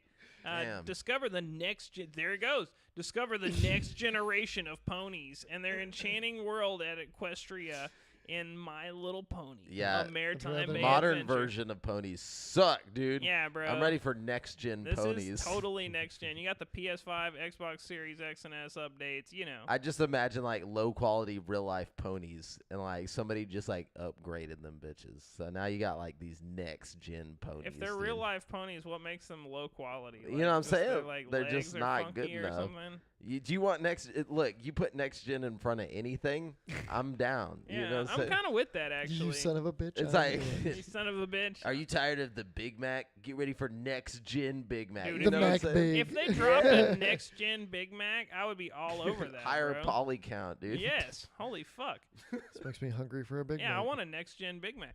Okay, Anyways. then we got Pac-Man Museum Plus Coming May 27th, 2022. I'm assuming it says 14 games included, so I'm sure there's Pac-Man plus other More Pac-Man. boring Pac-Man-y arcade games. type games. How does this happen like 3 times every console generation? Probably because they make a fucking fortune off of it. It's like, you know how what I mean? many fucking times can you buy these arcade classics for your current console? Like, you buy it once, like, I guarantee you it looks no different than it did on your fucking original Xbox. Like, just pop out that original Xbox and go play you some Pac-Man. You know what I'm saying? Or go to Walmart and buy one of those little $14, like, Pac-Man emulators. games. Yeah. Or get the game Dreams and just play a Pac-Man that somebody's created on Dreams. Like, it's literally the same game. The Like, you know physics what I aren't the same, okay? No, I'm just kidding. High quality. Then we got Remote Life. It's coming May 27th, and it is coming to Nintendo Switch, PlayStation 4, PlayStation 5, Xbox One, and Xbox Series X and S. Remote Life is a love letter to classic side-scrolling sci-fi shooters, featuring retro-style shoot-'em-up gameplay and screen-filling bosses. What did Tyree say, Devin? You got this. I think he's talking to Brent reading the article, maybe. Thanks, bro. You know. Then we got Unexplored What 2, up, The Byron? Wayfarer's Legacy. This is going to be coming to PC, Xbox Series X and S, and Xbox One. Sorry, PlayStation people. In the roguelite action RPG sequel, Unexplored 2, The Wayfarer's Legacy, leave the dungeon and venture into a vast, wondrous world as you embark on a heroic quest to destroy the mysterious staff of Yendor. Not the indoor. Yeah. That was a snaff. Yeah, well, you're a snap. Are we? And then the last one, we've got Magalum Lord on May 30th. Sweet. So Magalum Lord, it's coming to Switch, PlayStation, and PC. Sorry, Xbox people. Wow. We got Forge Mythic Blades and restore your demonic powers in the fantasy action RPG Magalum Lord, a hack and slash adventure which also features dating sim storytelling. What? All right. That's. I mean, honestly, I haven't seen a hack and slash in a long time. Yeah, you got hack and slashes And dating, dating sim. you know what I mean? Yeah, So, it's better than another fucking roguelite fucking whatever. Point and click. Yeah, Yeah. give me something. Anyways, that's it for upcoming games. Brent, thanks for reading that. Yeah. That seems like my hiccups stopped just in time. good. Good. I was tired of listening to Yeah, it. me too. Dang! I was Oh! damn. I was tired of feeling it, bro. Damn. But anyways, we're moving on Sad to damn. currently playing. Sad. Sad. But anyways, what y'all playing? Because I literally played nothing this Man, week. I played a lot. So Dude. I think Devin played a lot too. Yeah, so y'all- Well, I y'all played a go lot, into but it. my variation of games wasn't that great. Loser. why don't you No, I'm kick it just- off? Yeah. Let me know. Okay. Yeah. So I am absolutely hooked on Skyrim VR now. I actually played a Nice. little bit of Skyrim VR myself this So week. I'll have to get you my mod list. I'll have to get my mod list over to you. But I've modded it to perfection, and further than perfection, because I've talked about it previously in the show before. You know, it was like a whole week's process modding the game, but this was under the constraints of a 2060. So now that I'm working with double the VRAM with the Oh, 3060, you probably go stupid with it. I got a little breathing room, right? Wow. And I put some texture packs, some NPC reskins or like remodeling basically, because they are fucking ugly to look at in VR. Like you think they look bad on flat screen, but when you're looking at them like this close, like we Yeah. are, like Same with the horses and vanilla, shit, the yeah. vanilla NPC models and the skin textures are just disturbing. It's just an old game, you know. Yeah, and so I redid all that, and then I also redid the lighting and the general landscape textures, and Wow. I it bet is- the lighting makes a big difference. yeah, the lighting's huge. The dungeons look amazing. Yeah. All the The interiors dungeons and look the pretty good vanilla. It's the outdoors that's kind of an issue in the vanilla version to me. Yeah, You know well, what I and mean? it has the hardest time rendering too. And I was also limiting myself. I found out when I was modding it recently that I had it on my external hard drive and not on one of my SSDs. Oh, So I switched it to an SSD. probably and made your load times way faster. And that stuff. and the rendering times for Like landscapes. pop-in and stuff? Yeah, pop-ins for landscapes and stuff. So it's still hiccups a little bit. I'll get some blurriness and some lag in like densely forested areas. But if I if I'm like, especially if I'm going through on horse, things get pretty blurry. But if I'm going at a steady pace, or if I'm inside anywhere, it is like one of the crispest. Crispiest. It is one of the most crisp VR games that I have right now. I mean, the interiors look like it looks fucking real. It's insane. Aside from some of the graphics, obviously, but it looks really, really good and it plays really well. How many mods do you have into it? So I'm actually revisiting it on PlayStation VR. Oh. Because I have, well, I'll go into more detail in a little bit, but I've gotten my PlayStation VR back. I was letting a friend borrow it, and I have an adapter that hooks it up to my PS5 now. So I hooked it up because I was like, on the original PlayStation 4, it just wasn't very good. You know what I mean? It was very, very blurry, very hard to deal with. Vanilla on PC was really, really bad. Yeah, exactly. But I heard that it was much better on PS4 Pro, so I plugged it in, and it is significantly better on PS4 Pro. It's still blurry outside, but all around looks really decent, other than that. And the thing about so what I've come to understand that I like about the PS4 VR, PlayStation VR in general, you know what I mean, is first of all, the tracking is pretty bad, but it's archaic even, at this point, you know what I mean? But aside from that, it's really got a lot going for it. First of all, the fact that it's on the PlayStation gives it tons of great exclusives, which is I'll talk about more about that later. But also the fact that you're getting it made specifically for PlayStation means you're not getting any frame drops or anything like that ever. The game is perfectly tailored to the the system's limitations. You know what I mean? So while it is a little bit blurrier, you know what I mean, than your PC experience, you're consistently getting a plug and play boot up to the best of the ability of the console experience. You know what I mean? I don't know. I really enjoy it. Just not having to fuck with all the settings and stuff, and just having a smooth 60 frames per second or whatever that PlayStation was trying to do at that point for Skyrim. You know what I mean? Yeah.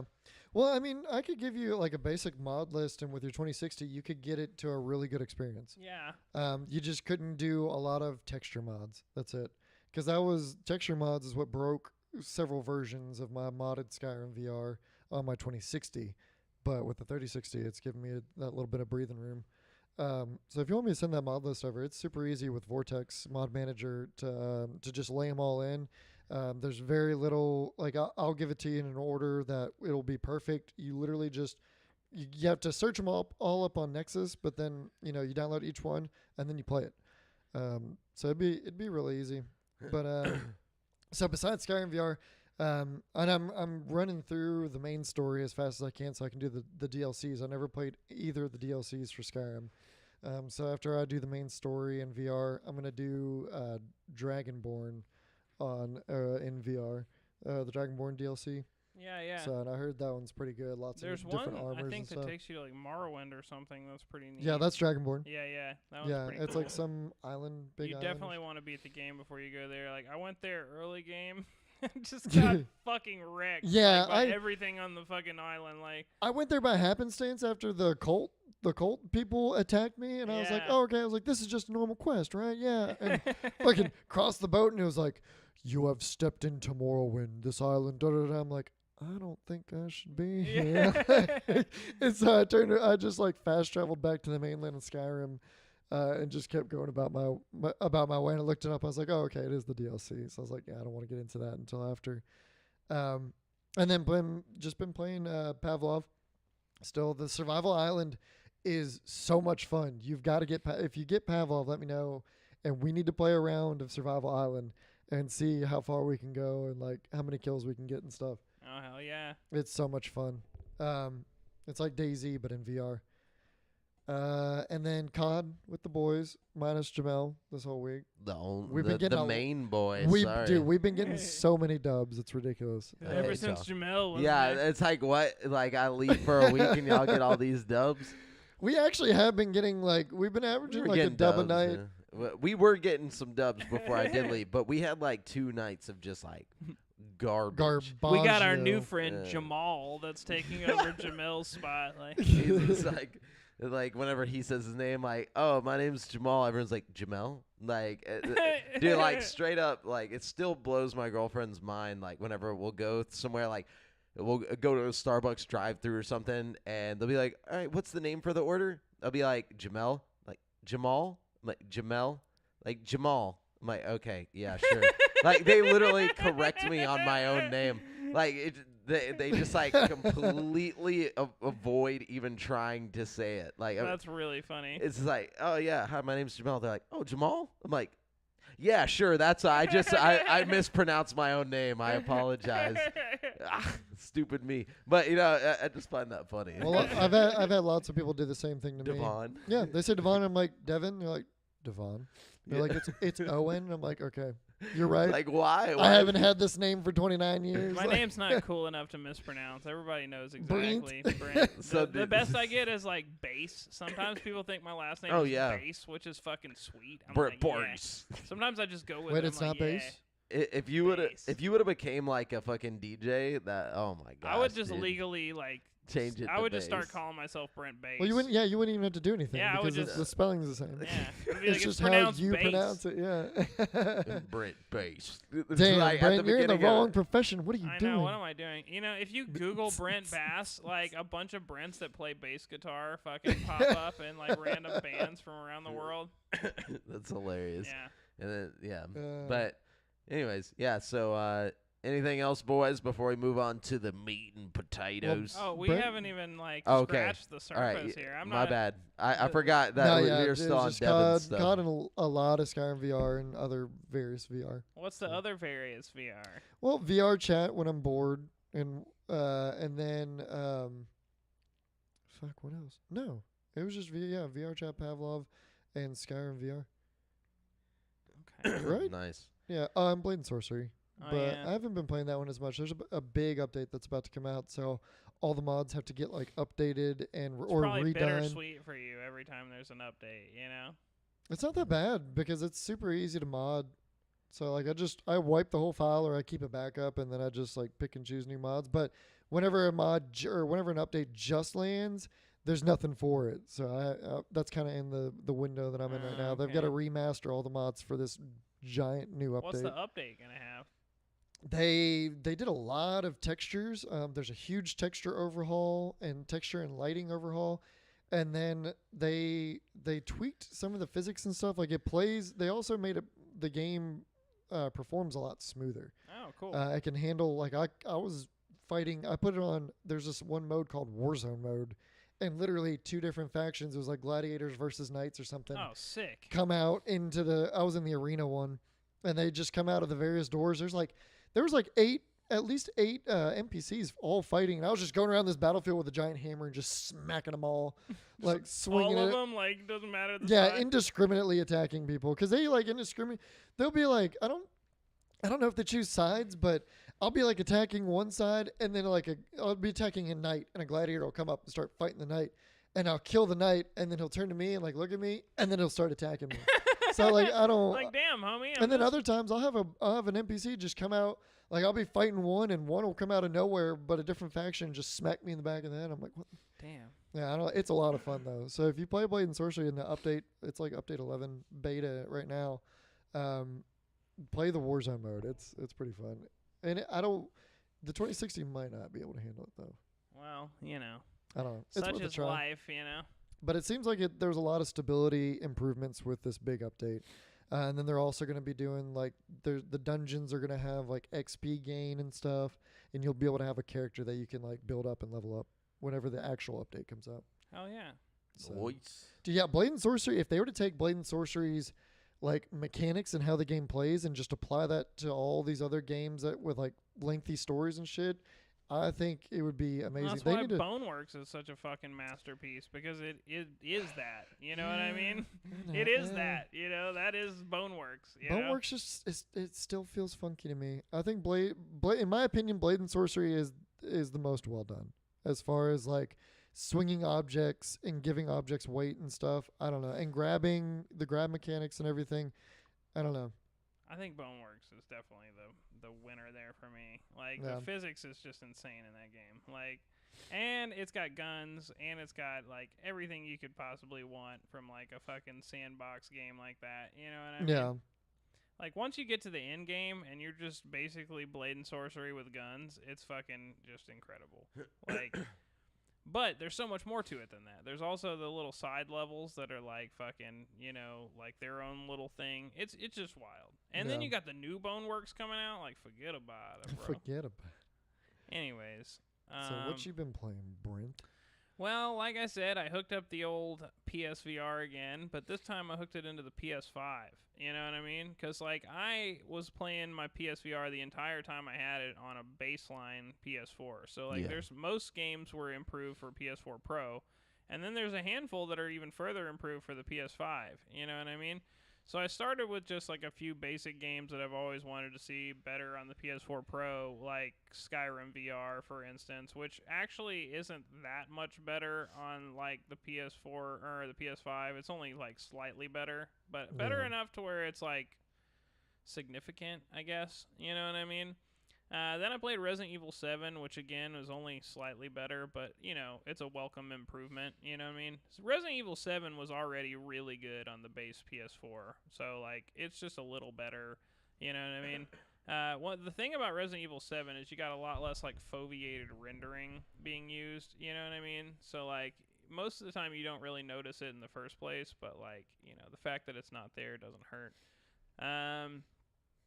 Then I played Iron Man VR, which is what I'm actually currently playing right now. And I don't know if this was supposed to have an upgrade or anything like that. I've never actually played Iron Man VR. But I got it for like $7 at Game Exchange, and it is fantastic. Like, it is really, really good. It's like one of those games that's just like that PlayStation VR has that just people don't talk about because nobody fucking plays PSVR. And it was an exclusive too. Yeah, it was exclusive. And like it's you're Iron Man, you got your fucking hand rockets, and like you're literally just flying around by like doing your hands in different ways and like putting them by your side and like blasting off, and then you're like shooting stuff with the fucking rockets on your wrists, and like you can change the like accessories on your armor and stuff, so you could like have rockets on this wrist and a machine gun on this wrist and your repulsor blasters. So you switch weapons by like if you want to do your rockets, you do like your wrist down and shoot the rockets. But then if you want your repulsors, you put your wrist up and you shoot your repulsor. And, like, it's just sweet, dude. And you're, like, flying around. I don't know. It's really, really fun. Like, the situations it puts you in are super cinematic. Like, the first level, you're, like, looking at your Iron Man suit on this, like, plane. And then, like, a hole rips in the plane. And the Iron Man suit flies out of the hole. And, like, you jump out of the hole. And you're, like, flying through the sky. And, like, your armor's, like, slapping onto you as you fly through the air. And then you, like, fly up and, like, blast all these robots off the plane. And, like, you're ripping stuff off the wing to like save the plane. It's fucking awesome. Like, see, I'm mad that was a PlayStation exclusive. it would be so good on PC. Like, honestly, it's just one of those games that like I really hope that when PlayStation VR 2 comes out, it gets maybe not a remaster, maybe a remaster. You know, like there's a lot of good PSVR games that could just get a remaster when PSVR 2 comes out, and like you already have a massive arsenal of sweet games. Yeah. You know what I mean? Like, And it's a big enough leap in the technology to really warrant those remasters. Yeah, that early, anyways. all it needs is fucking like a resolution jump. You know what I mean? And the Yeah. ability to turn 360 And some frames, degrees. too. You know what I mean? The frames really aren't the issue. It holds a really solid frame rate through almost everything like you do in the game. You know what I mean? And, like 60 doesn't sound like a very comfortable number, but it is. You know what I mean? Like it's not it's not unplayable. It doesn't feel any less smooth than like 90 frames per second. It doesn't make you motion sick. Like it's very smooth experience all around. Like I don't know, man. I definitely highly recommend Iron Man VR. But anyways, I won't say that I was like super impressed with it like technically because it wasn't like improved for PS5 or anything. And I played lots and lots of VR games, you know what I mean? But it was very, very fun. Like, just from a straight fun standpoint, like, I haven't played a game in a long time that had me just, like, fucking blasting shit and like just really vibing, feeling like I was Iron Man. You Straight know what I mean? I don't know why, but it just reminds me of that American Dad episode where he sees the guys like using the little jetpacks out of the water thing. And like, yeah, have y'all seen that episode? No. And it's like playing that song, or it's like it's like vibing, I'm feeling lit, or like something like I don't know. I just picture Brett just like listen to this music, just like basically, you know.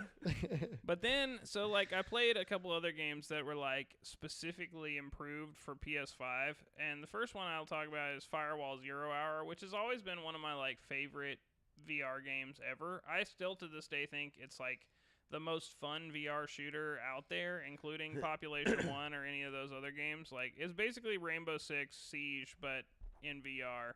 But, like, a lot of the things on the line were, like, it was, like, better super sampling rates for PS5. So, like, I know they have specific PS5 updates that it's received, but it looks blurrier than I've ever seen it. Like, when I booted it up, it looks worse than it did on the base PS4. And I don't know if that's because I've gotten so used to the higher resolution of the Oculus. probably. And, like, I was just, like, expecting it to look as crispy as I remember it looking. But whatever the case may be, it looks worse to me for some reason. You know what I mean? So that one was kind of a bust in my eyes. Then I booted up Hitman 3 VR, which I've played recently on the baseline PS4, and it was like super fun. Like I've talked to you guys about it. Like it's a super fun concept, but kind of a blurry mess. You know what I mean?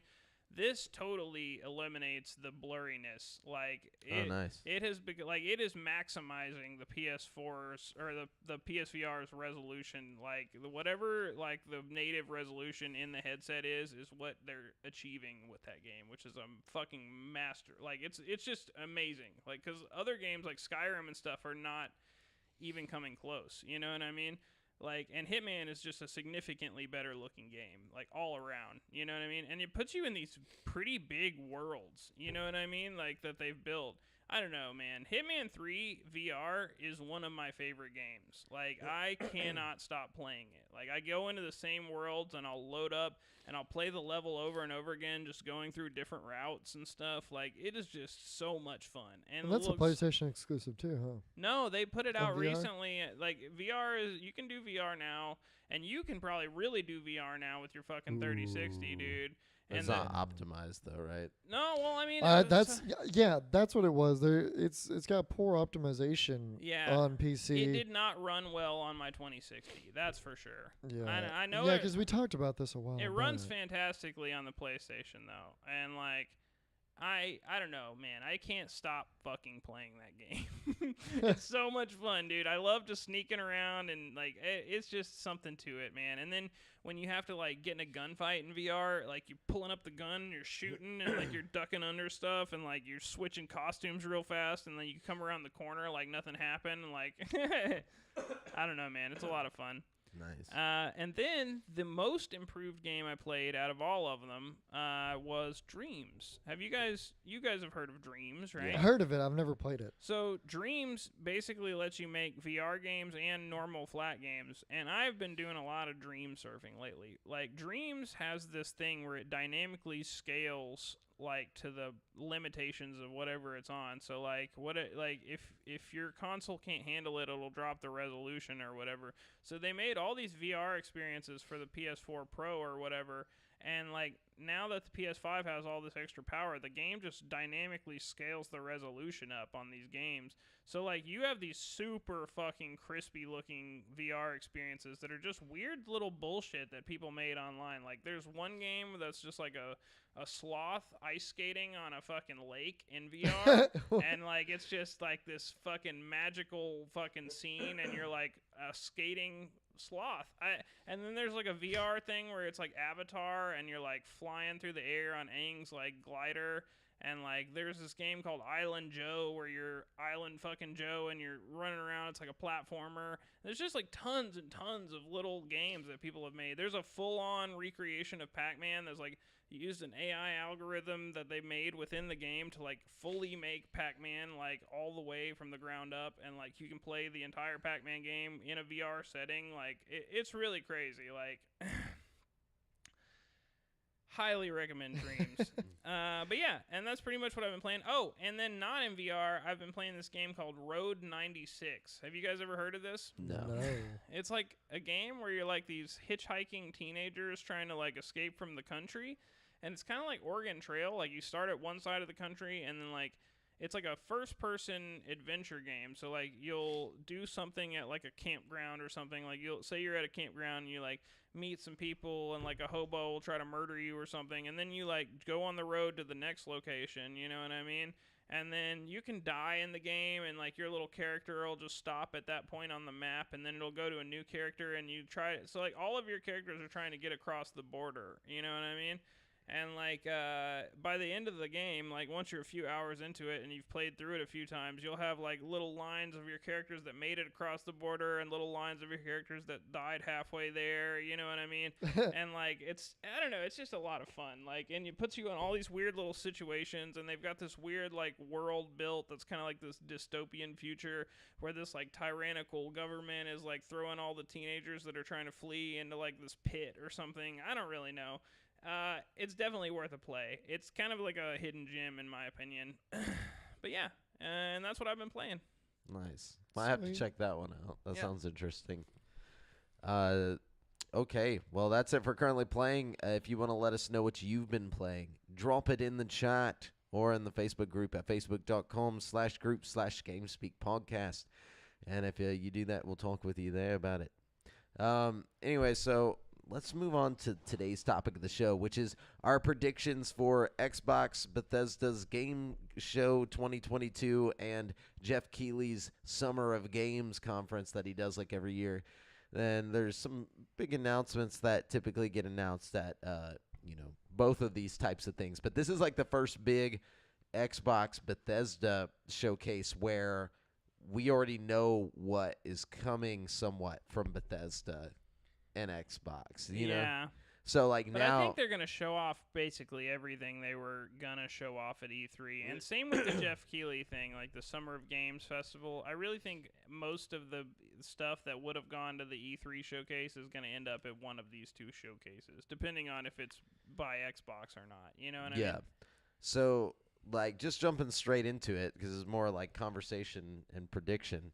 I'm predicting that we will actually finally see some Starfield gameplay. Yeah, Yeah. no doubt. Yeah. Like that's the Yeah. one thing that I'm like almost 100% sure about on this showcase. You know what Yeah, I I mean? mean, if But they're the- gonna stick true, well, no, it did get. It got. No, Yeah, I got delayed. How far into 23 did it get delayed? I don't even think they gave a date. I think they were just like, it's coming. I think it's early 2023. 23. Yeah. Like I think it's like July or not July. No. But surely they've got to have some gameplay January. that they can show off, or maybe give us another trailer that kind of gives us an idea of why or what we're Well, Yeah. I gonna think be in that's this why universe they for. wanted to come out like recently and say something about like okay, this is like gonna be delayed because they don't want to hit us with that after the gameplay trailer that gets everybody hyped. They don't want to get you high and then sink you back low. Like, oh, by the way, this It's is gonna be delayed. delayed. You Al- know? Also, I saw some articles where, like some developers on it were talking about how they were afraid of like pulling a Cyberpunk 2077,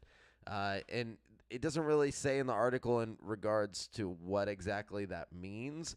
But I would assume it's overhyping before it's even a thing yet. You or know, like- rushing it to completion. Yeah. that too, like putting out a game that it's like, oh, but here comes a 45 gig update on the first day. That's you probably know. honestly just an edgy thing for him to say, like pulling a like.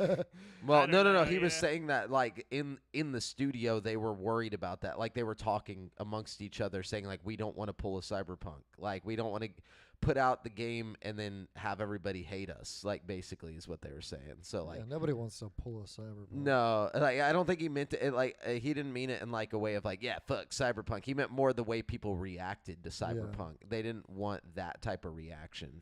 So, which is smart because I mean, the thing is, you're either gonna get that type of reaction or you're not. You know what I mean? Like, I don't.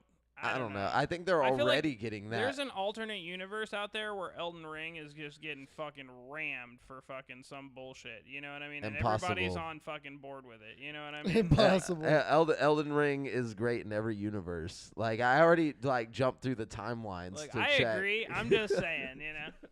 No, but like, no, like I mean, I feel like Starfield, especially from people who don't have Xbox or who don't like Xbox, are already talking mad shit about it. You know, before it even exists. Like, it's like the internet just loves to hate before things actually exist. Well, yeah. Like even Elden Ring before it came out, all the true Souls-born people were just like, "This is garbage. It's gonna be for the you know the Casuals. noobs, the casuals." Yeah. You know, and then it came out and literally everyone played it for months, like you know, like just obsessed over it. Even those same people, you know what I'm saying? Yeah, Like, casuals all the way to hardcore. yeah, and they were hating on it the whole time they're playing it too. Like, even though they just keep playing and keep playing, and I think that's kind of like Bethesda's kind of positioned themselves in They a know spot. what they're getting themselves. Even Skyrim gets hate all the time, and yet it's still one of the most number ported, like played games ever. You know what I mean? Well, that's the funny thing to me. It's like Bethesda is probably one of the greatest video game creators of all time. Like, of all time. And people love to hate them. Like, it makes no sense. It's like maybe it's they got too big. It's like, you know, like a famous band. It's like, you know, once they get too popular, everybody's just like, yeah, fuck them. But I'm like, dude, I know for a like fact, Nickelback. Yeah, like Nickelback. yeah, but I'm like, you know, these same people who hate on, you know, Bethesda now were there for Skyrim. They were there for Oblivion. You know? I mean, everybody hated on, like, a shitload of people hated on Fallout 4, and it wasn't any better or worse than any Fallout game. You know, I feel like people just want to hate what's popular, you know? Yeah, exactly. But that's not going to stop Bethesda from dropping bangers, you know what I mean? Fire, dude. I really think, like, the way they're building up Starfield, the way that, like, Todd Howard and shit sounds like he believes in Starfield really makes me feel like Starfield is about to be just some crazy next level shit. Like, Oh yeah, that and the fact that like they've been like building this world since around the time that they created Morrowind. Not like creating the game, but Just world the building. world building. It's like Todd Howard's world building is great. Like I don't care what anybody says. Like he has an eye and you know like a mind for building incredible worlds that people want to get lost in. You know, I genuinely wouldn't be surprised if it gets to the day and this whole conference is just about Starfield and nothing else. Like it's just an intense, like hour-long deep dive into Starfield. You know what I mean? I hope that's not the case. I mean, honestly, I would hope it was the case because there's nothing really else to talk about. I want like a 5-minute gameplay trailer of Starfield. I don't need much more than that. Like I'm gonna play the game either way. you know, regardless. I don't. Well, what need about the Fable reboot though? Well, that's what I'm saying. Okay, Yeah, so Xbox. but see, We here's haven't the seen thing. shit so about it Fable says yet. Bethesda Xbox Showcase. So like, it leads me to think we're open to basically anything Xbox. Yeah. You know, Bethesda's just such a big part of their company. They feel, and I think Starfield's going to be such a big part of this presentation. Yeah. That like that's where why, the Bethesda thing yeah. comes from. But you're right. I think we might see some Fable. I really feel like it's been so long since they dropped that teaser for Fable that it's almost like. It doesn't exist. Yeah, No, if we it's don't not see that it something doesn't this exist. I this think- game show, like it's still a very long ways off. Same with Perfect Dark. Perfect Dark's lost so many people from that team. You know what it's I was looking thinking, bad. bro, would be like fucking crazy if they dropped fucking Fallout New Vegas 2. Well, that's Or I see, mentioned, and yeah. I have that in my notes too. They and in know between, people want it. and in between Fallout from Obsidian, yeah, maybe not even a From a New yeah, not Vegas. from it fits Bethesda, the theme just of the conference though, because it's like Xbox Bethesda. Like it's not directly Bethesda, right? Obsidian would be making it, but it still falls Xbox under owned. that umbrella. Yeah, and it's yeah. all influenced by Bethesda, so it would be perfect for a Bethesda Xbox conference. You know what I mean? And that would be awesome, but I don't think we are going to get it because when I was researching all the stuff that is in the works and whatnot, Obsidian is working on a title Outer called, Worlds. No, They well, are yeah, though. Outer Worlds 2 is also Obsidian's happening. working on Avowed and Outer Avowed, Worlds. yeah, Avowed was the other one, and they're saying that they're aiming for a Skyrim-esque experience. So With Avowed, yeah. I think Obsidian has so many damn like sects of Obsidian that like we're gonna like because we know they're working on Outer Worlds 2. We know they're working on Avowed. You know what I mean? I don't think it would stretch them too thin to have some other like part of Obsidian working on some other thing. You know, like they're no strangers to making several games at once. You know what I mean? We got like all the South Park games they did or whatever, and then they make lots of games all the time. You know. Yeah. I don't know. I don't think it's out of the question. I don't think they'd mention it here. And if it is something they've been working on, like they've probably been working on it under wraps for a long time. You know what I mean? Yeah. My only thing with Xbox is that you got to remember that Phil Spencer is also like the guy who's just like, I want to, seem like the good guy, which is he is, but he tries a little hard. So like with the E3 thing, it's like almost like it's not a guarantee that they have a lot to show just because they're going to be there. I feel like he's just there because he wants to be like, well, we're still doing E3. It doesn't matter what anybody else is doing. But I don't think it's just that leading like me and a lot of other people to believe that they'll have a lot to show. It's the fact that last year they didn't have anything to show, and the fact that they've been acquiring developers nonstop for the past 2 years. Like they have to have something to show at this point. Something. Oh, they definitely need to.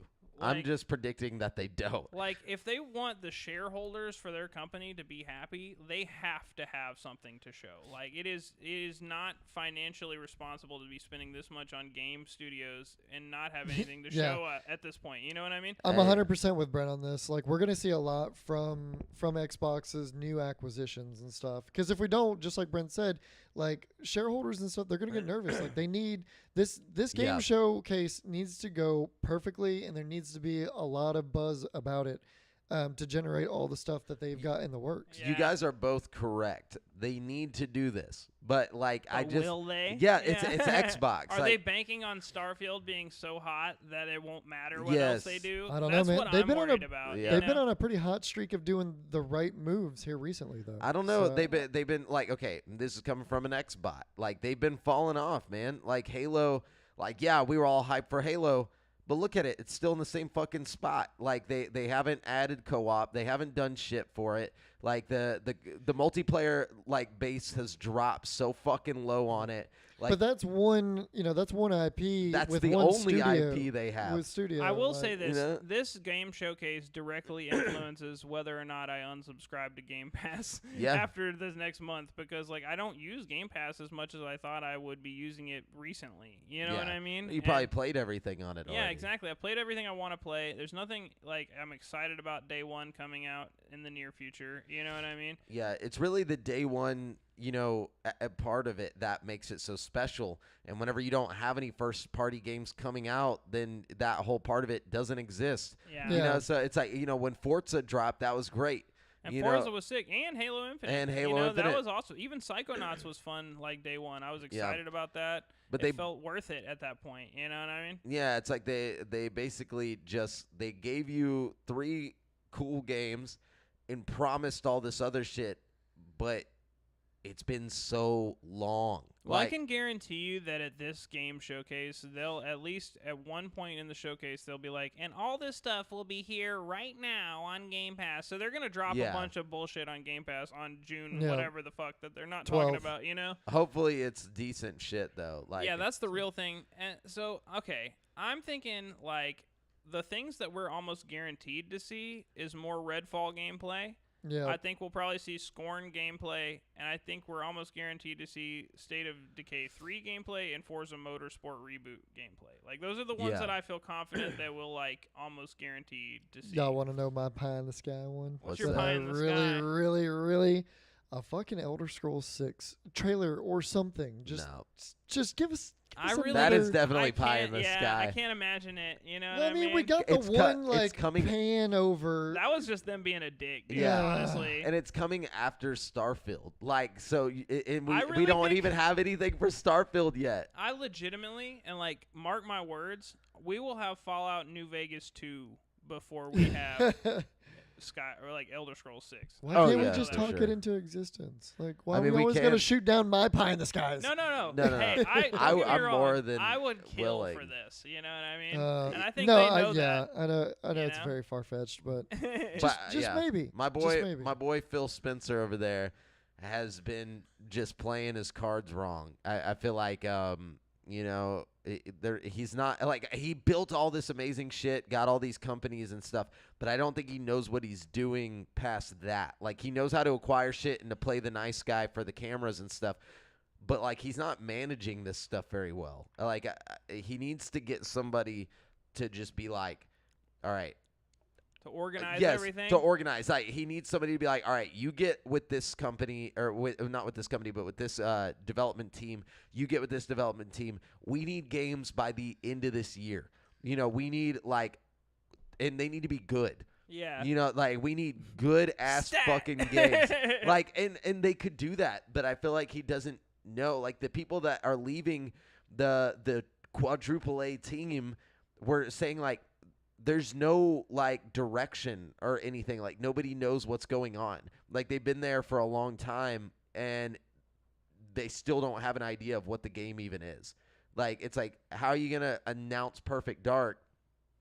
And even the people working on the game have no idea what it is. Yeah. So like that's where I find it like a little sketchy, and I don't really know what's gonna happen at this conference. But You know what I'm hoping for? yeah, I really hope we get Indiana Jones gameplay. You know how they announced I that forgot Indiana about that Jones shit game, from dude? Bethesda. Yeah. Yeah, I think Oh, that shit, shit's going to yeah. be sick. we will see that.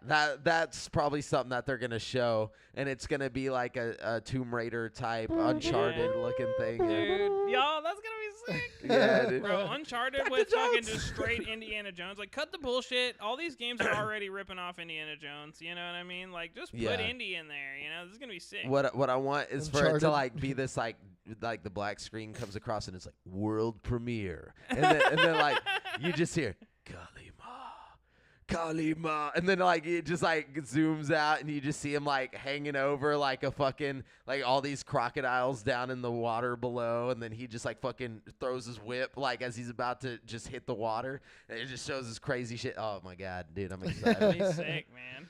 Yeah, like what if it's just like one of the movies like turned into the thing? I'd be happy about that. I also hope we get Evil Within 3. You know what I mean? I don't know. I really want Evil Within 3. 1 and 2 are some of my favorite horror games. I didn't They're really like them great, the but- first time I played them, but like I went back relatively recently and played through them again, and like I just really enjoyed them both. I liked them, but this is not what I want right now. Like I don't want a threequel. Give me something fucking new. Give me an IP to look forward to yeah, for but think Xbox. about this. Xbox needs an original horror game. You know what I mean? They need anything. They They- need an original anything. Like at this point, all we have is Halo and like a driving game. We have a shooter and a driving game.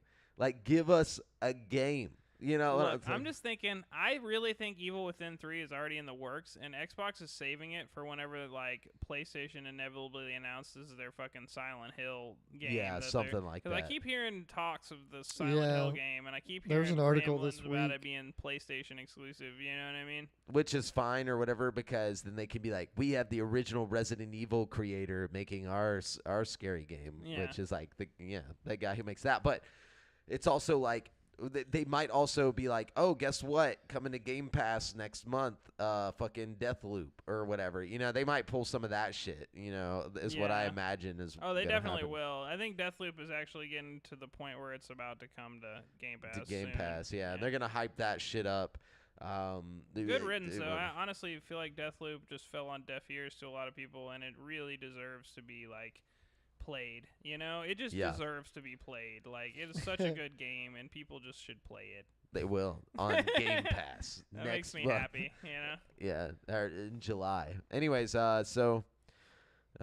any other predictions you boys got for the No, Xbox? No, I got some for the other one though. Mm-mm. All right, Where what's I'm the not other one? limited by the Xbox constraints. You know what I mean? They're holding us back. I got a lot more pie in the sky stuff on this one. You know what I mean? All right. First of all, I feel like Jeff Keighley always has some kind of like tie-in with Atlas, so I wouldn't be surprised to see a new Atlas game getting announced, even if it's Like Persona or something. like hopefully Persona 6, but I'm thinking maybe like a new Shin Megami Tensei. Although they just did 5, so they probably wouldn't do that. It'd be Persona. It'd be Persona or like Catherine 2 or something if they could figure out a way to do that, or like something like Catherine that's like a It'd be Catherine 2 XRMP.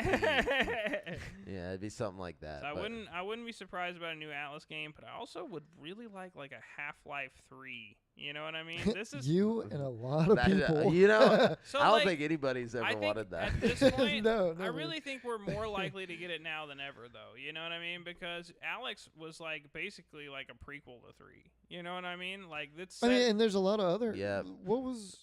Wasn't there something besides Half-Life Alex? Wasn't there something else that came out in the Half-Life universe? I don't No.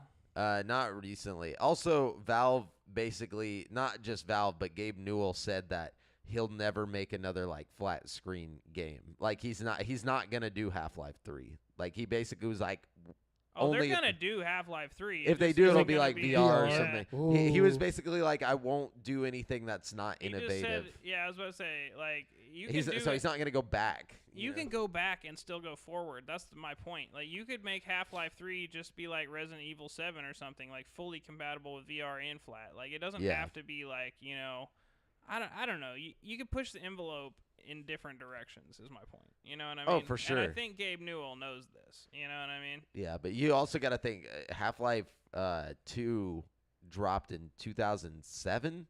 Like it's been almost 20 years. Like Yeah, but we also No. haven't had any let me just say this. Half-Life Alyx is basically the next chapter in the Half-Life Chapter 1, Chapter 2, you know what I mean, series. Like, it is Yeah. the next part, you know what I mean? Alex is basically 3. It goes on with the story, you know what I mean? So this is, like, I feel like, in my opinion, this is a clear indication Yeah. that they're working on something, and they're trying to get the interest hype backed up, you know what I mean? I know, like just recently on the YouTube channel No Clip, which is like Danny O'Dwyer or whatever, he does like these documentaries on behind the scenes stuff. He just like released a bunch of footage from the canceled Half-Life game that Arcane Studios was making for Valve. Back in the day in the Half-Life 2 engine and whatnot, and they already had like this story and stuff set up like for what they were gonna do with it. So I mean, they have the ideas. Like they had a lot of gameplay too, like for it. If you ever want to watch that, that's interesting. It's really weird to watch. I bet Arcane would make a really sick game like that. Yeah, I mean, it looked just like Half-Life, but the whole point is like they have the stuff. Like I think they already know where they want the story to go. Oh, they definitely have an idea, you know what I mean? But it's like, are they gonna do it though? You know, I'm 100% confident that in the next 5 years we'll have some kind of Half-Life. If we don't have Half-Life 3, we'll have like Half-Life Alyx 2 or something. You know what I mean? Like I could see that part 2 or Yeah. something. Okay. Let's see. Okay. So a few that I think we'll see for sure are like Diablo 4, Alan Wake 2, you know what I mean? Dead Space remake. Like the ones that we know are being worked on and like We'll are get some out there in the trailers. ether, you know what I mean? Modern Warfare 2.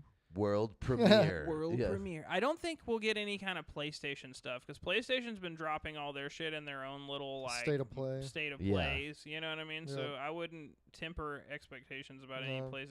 You know what we haven't gotten this year? Like since Far Cry 6 came out, we haven't gotten the obligatory like Far Cry spin-off game Yeah. that usually comes out. Like, you know what I mean? Like Yeah. like with Far Cry 3 there was Blood Dragon, and with 5 there was like the New Dawn or whatever. And I don't know if they did anything with 4. 4 had Primal. So Yeah. there isn't like an obligatory spin-off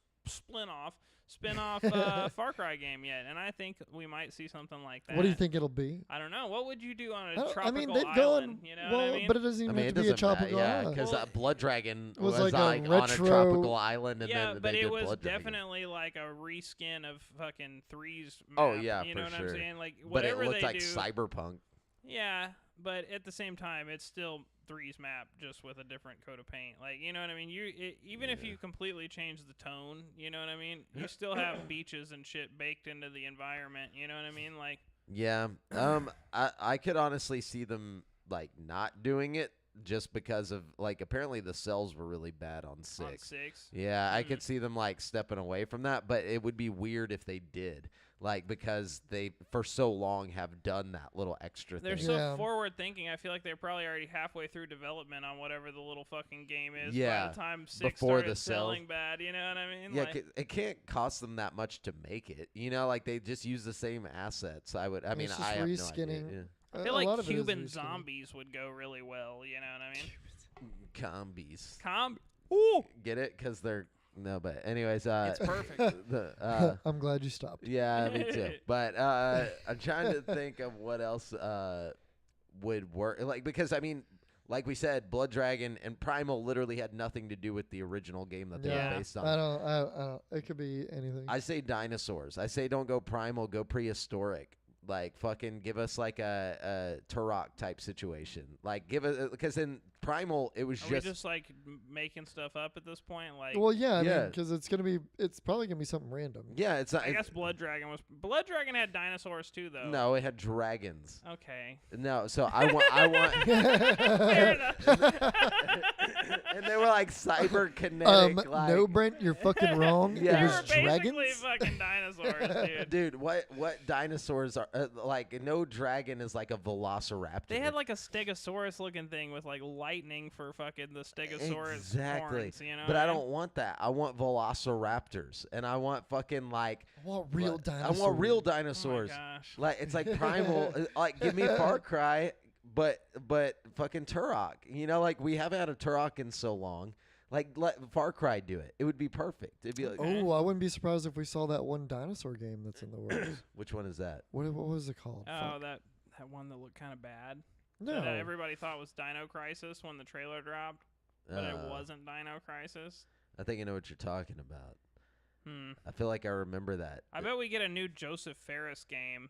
I bet he pops up. He's like, "Fuck the Oscars," and he drops some kind of new fucking 2-player game. You know what I mean? I could see that. I could see Joseph Ferris dropping a game. I bet we get Wolf Among Us 2 gameplay. That yeah, well definitely. They've been definitely talking about that. I don't know about like I don't know about gameplay. You'll get a trailer because like it's they've kinda already hard to dropped do. some trailers for it. You know what I mean? Think we'll see any VR stuff? I don't know. It's hard to say because like any VR stuff I would expect to come from Oculus, who Meta, just did their yeah. fucking showcase, or Yeah. PlayStation, who is definitely not going to be doing anything there. Like I think PlayStation's going to have some kind of VR focused state of play in the near future. If you're a VR enthusiast, I think PSVR 2 is the fucking way to like is the thing to watch right now. Like that shit is going to be hot, dude. Like I can Yeah. only imagine the kind of exclusive shit they're going to put out. I don't know, man. I mean, we're saying this pretty early with how many headsets on the way from Meta? Look, I'm 3, definitely 4, I'm 6? definitely not Like, saying Meta's gonna like be bad or anything, but like if you don't have like a fucking 30 series graphics card in your computer, then PSVR 2 is probably what gonna about be just? the way to go. But Like, I mean, the new Quest could be crazy. I'm and, just saying. I mean, if you don't have a fucking 30 series graphics card packed into the Quest, you know what I mean? Like natively, like it's gonna be crazy, dude. Like just the the power of the PS5 is fucking pretty substantial. You know, like It's the the CPU power is that's great. The inside. fucking the NVMe thing, everything about it is just super fast and responsive, and like it's gonna be amazing. In Hey, VR, but like, don't sleep on Xbox, bro. That might be the thing, dude. What if at the Xbox conference they drop because of the if they metaverse dropped shit? the VR thing, if Xbox dropped Xbox VR and then they were Dude. like, oh, by the way, Starfield's going to be completely playable in VR, like, I'm honestly getting a fucking Series X. bro, like, straight VR up. box, dude. No, not a chance. In But check hell. it out because that whole like spending half of Microsoft's fucking cash on who did they buy recently? It was fucking Bethesda, right? No. No, They spent a lot on oh, it. It was Diablo people. Blizzard, yeah. Activision yeah. Blizzard. They said the reason they were purchasing that was because of the metaverse like stuff for the future. So like, what if they bring up a bunch of metaverse shit? Like, like they It's literally possible. have half of their company staked in it at this point. Like, Why would Blizzard be an investment into the metaverse though? Because they have experience with like massively multiplayer games like World of Warcraft. I Like guess. don't really understand. Oh, the what if thought they announce process World there. of Warcraft coming to Game Pass, like console, That would be but only sick. to Xbox? Or like you get a free subscription with Game Pass. Yeah. Too, to, Call like, of all their- Duty to Game Pass. Oh, that would shit. be huge. Yeah, we didn't even think about that. Shit. Yeah, because and think about it, like the standalone titles up until Modern Warfare 2 drops this holiday season, they've all been doing pretty bad. So Yeah. I would not be surprised if like they just threw Threw the them old on Game CODs. Pass. Yeah, threw the old CODs on there, like Vanguard, Black Ops, whatever the fuck. I'm actually kind of surprised more Blizzard stuff isn't on Game Pass. Like, why aren't all the Call of Duty games already on Game Pass? Because they don't own it yet. Oh, okay. That's the tough part is they won't own it till the beginning of next year. Because just having all the zombies modes and the the- multiplayer, like just all the different Call of Duty games would really bolster. To have Battlefield and Call of Duty on your roster, like to where Yeah. you could just pick, you don't have to fucking decide. You know, you can play them both. Dude, that's that's gonna be sick. crazy. You but know what I think yeah, we'll it's coming see at next the year. Jeff Cayley thing? I bet we'll see the fucking 007 game that IO is working on right now. Oh, bro. for sure. Yeah, you could. I could definitely agree with that. I could bet on that. And it'll probably look like Hitman, but it'll be 007. I'm okay with that. I'm really into everything IO does. First of all, the Hitman VR thing was just one of my favorite things ever. But even besides that, I really enjoyed the Hitman games just in the flat version alone. You know, like the Yeah. freedom they give you, the flexibility, the way like you complete your missions is just awesome. And it's gonna be super sick as a 007 game. Like I can't only imagine. Like Yeah, they could, and there's a lot of like creative shit that they could do with that, with like super tech gadgets and stuff. That totally. you know, And to have a we saw in the 007 mo- game that's focused on more than just shooting everything, you know, like the old 007 games, you know what I mean? Mhm. Like I'm cool with the Hitman style where you're like sneaking around the levels trying to like get into secure locations with like, you know. yeah, secret agent shit. Yeah, secret agent shit. Not like running around, guns blazing everywhere. Like Yeah. I don't know. Secret. Another Agent pie in the Man. sky one. I wouldn't mind seeing some kind of new BioShock news. You know what I mean? That's pie in the sky for sure. I'd hold off on that. Or the Max Payne remakes that everybody's been talking about lately. You know Maybe. what I mean? feel like it's too soon for that too, because they just announced that shit. Hey man. Remedy is working on it, so Man, you never know. I don't know. You never know, never man. know. They're doing a lot of shit over there at Remedy. They got some kind of Control sequel coming out, and they got Alan Wake 2 they're about to drop. Yeah, we'll and probably see more of that. I guarantee you, we'll see some Alan Wake. there's also all those Star Wars games that are supposed to come out. And we know about Star Wars Eclipse, which I They'll think save that for D3 or whatever that shit's Yeah. called. They're not gonna let Jeff Keighley in on that little slice of the pie, dude. They want all the money. Disney's keeping it close to the chest, dude. Yeah. That's what they do.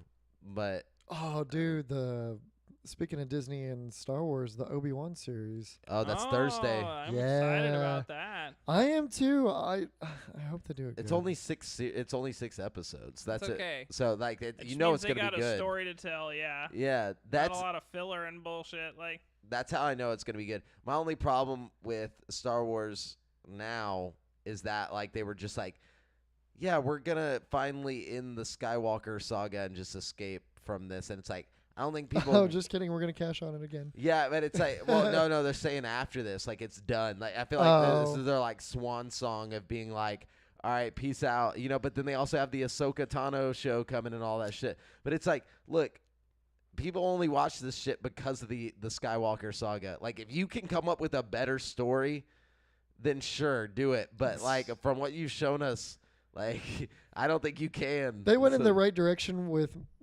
Mandalorian, but Yeah, but it was still there were still some things pulled from Look. the old trilogy. yeah. all I care about is the Knights of the Old Republic remake game coming Yes. soon. Like, I am so fucking hyped about that. Yes. I saw an article that I didn't put down, but like they were talking about how the game is shaping up to be so much bigger than the original, and like they're adding all this shit into it, and I'm just like, I don't know if I want that. "Ugh, They'd give be me like, that." actually, no, fuck that. Give me all of it. Give me an extra. Ray, give me Ray's whole gonna extra be in it planets somehow. and shit. You know what I mean? Shut like, your mouth. Yeah, you shut your Ray's whore gonna mouth. be in it.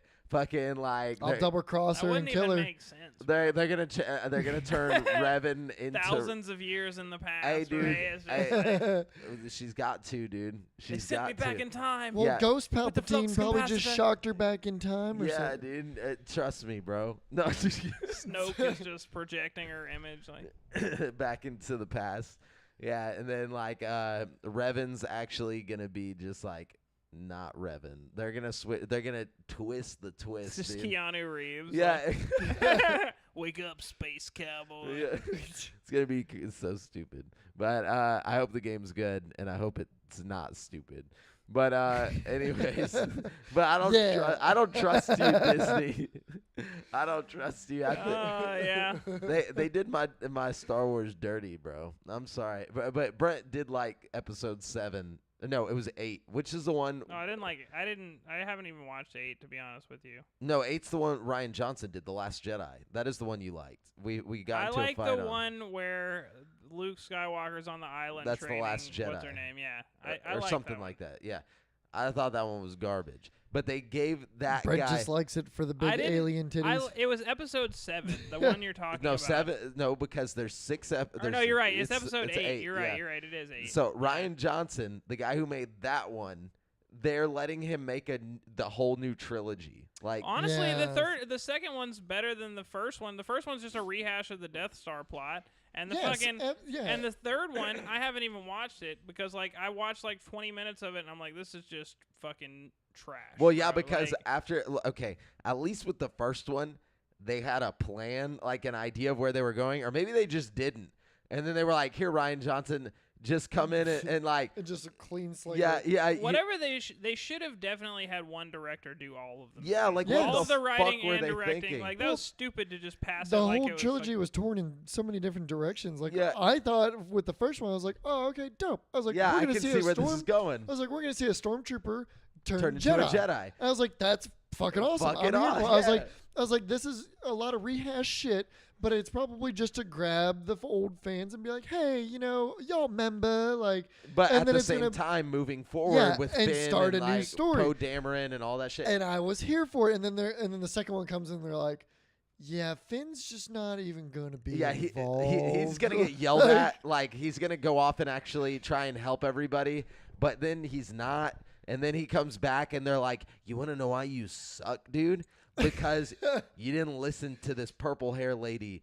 Okay, and I was like, "What the fuck is happening in this Yeah, movie?" and a lot of shit just didn't make sense in it. No. Like, the whole ship pursuit and everything. Like, what? Yeah, Poe Dameron was like, "All we have to do is this," and she was like, "You do not tell me what to do, and you're going into a jail cell." And so, like, he goes into jail, basically saves everybody, but gets in trouble for it. I'm like, And then instead of sending a droid to activate the ship into hyperspace They while send all the people. living people's escape, old purple hair lady's got to just make this valiant stand and Yeah. drive it. Like, and then we fucking Oh, kill off God. what's her face. But then she comes back like Superman, like when she like died out in space and like flew back in. oh yes.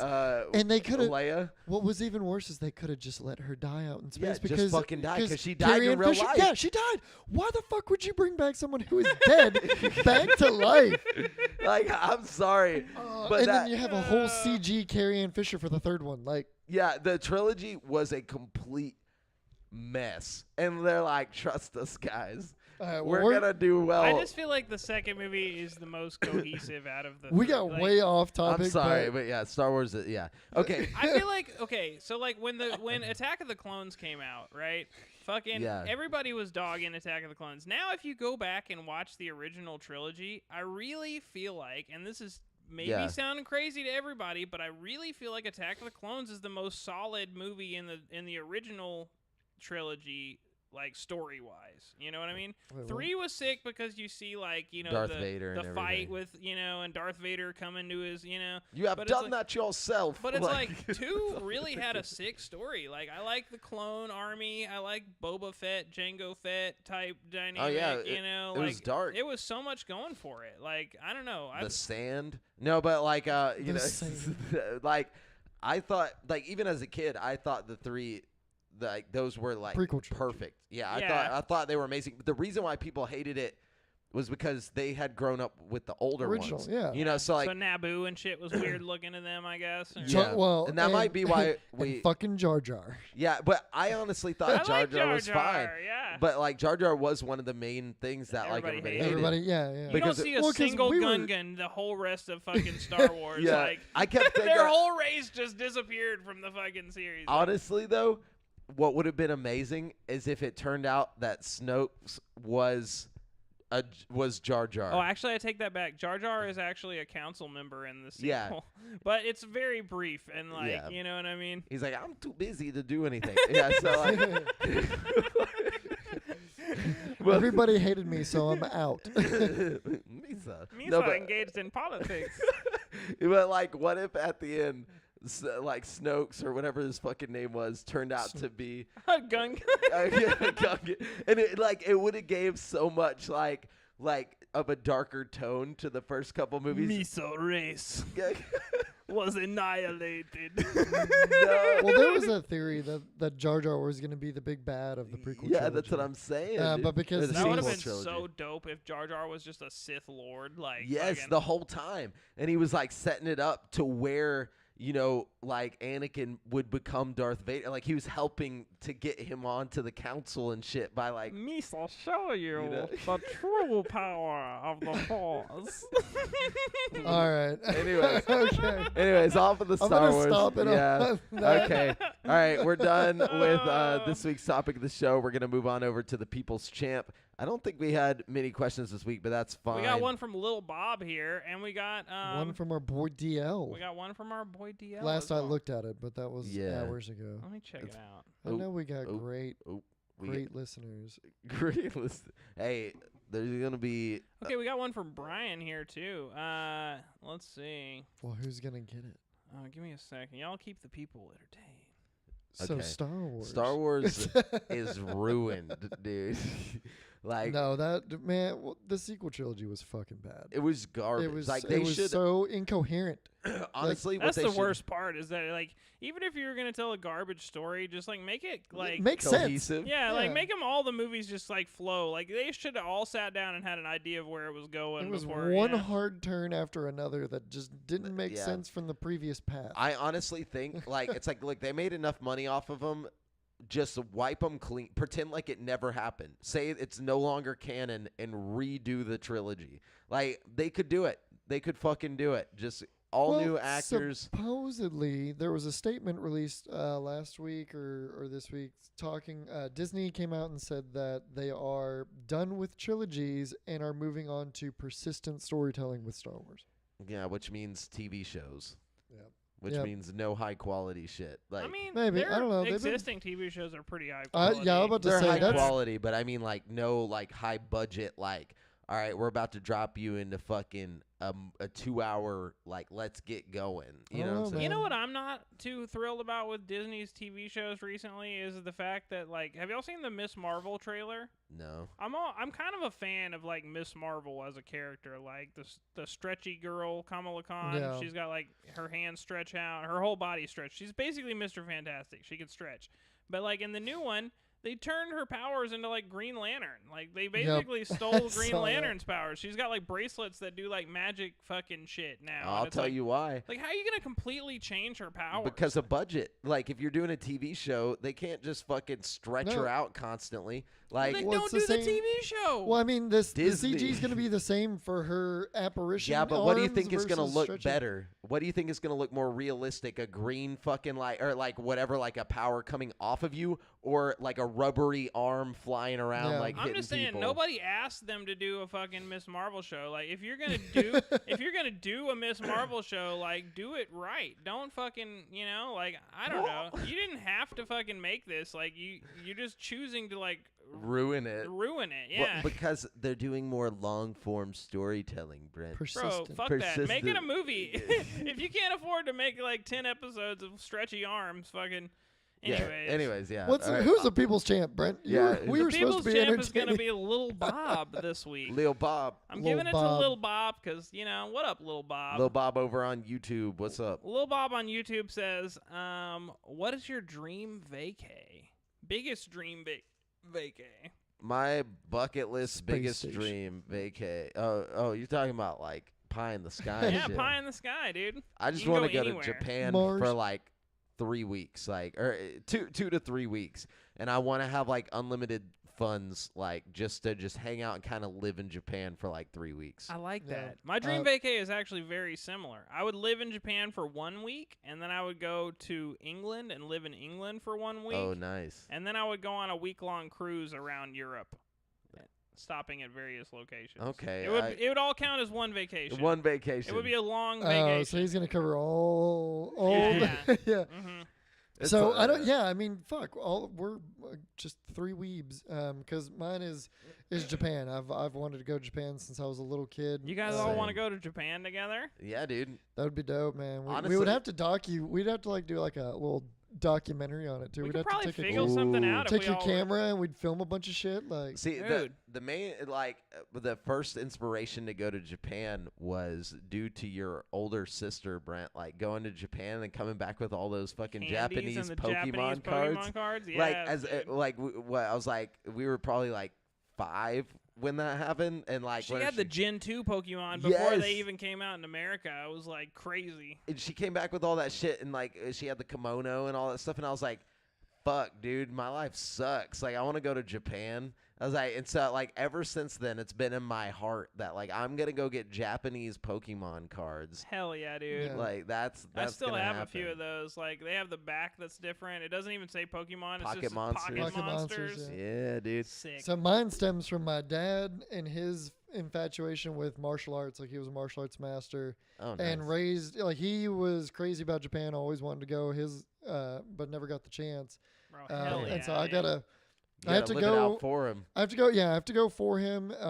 And to let I've got a little bit of his ashes that I'm gonna let out in Japan. Bro, Oh, hell that's yeah. Let's go to beautiful. some So, Japanese and it's- martial dude, arts I- event while we're there. Like, I want to. I'm serious. Like, That they would have be some tight. dope shit. No, like, that's what I'm saying. like- Yeah, my dream vacay is to go from Kyoto down to Tokyo, fuck yeah. but take my time traveling and hit go from the historic to the super modern Tokyo, yeah, dude. Yeah, and dude. see all the beautiful scenery, because there's so much history in Japan to see, and I'm just as much fascinated with like the historic Japan as I As am the modern as- weeb shit. Yeah. But also, like, like for tourists only, they have like this or like train pass that's like $250. Like, they don't sell it to Japanese natives, but like, if you go there as a tourist, you pay the $250, and the whole time you're there, you can take any train like at any time, anywhere, basically.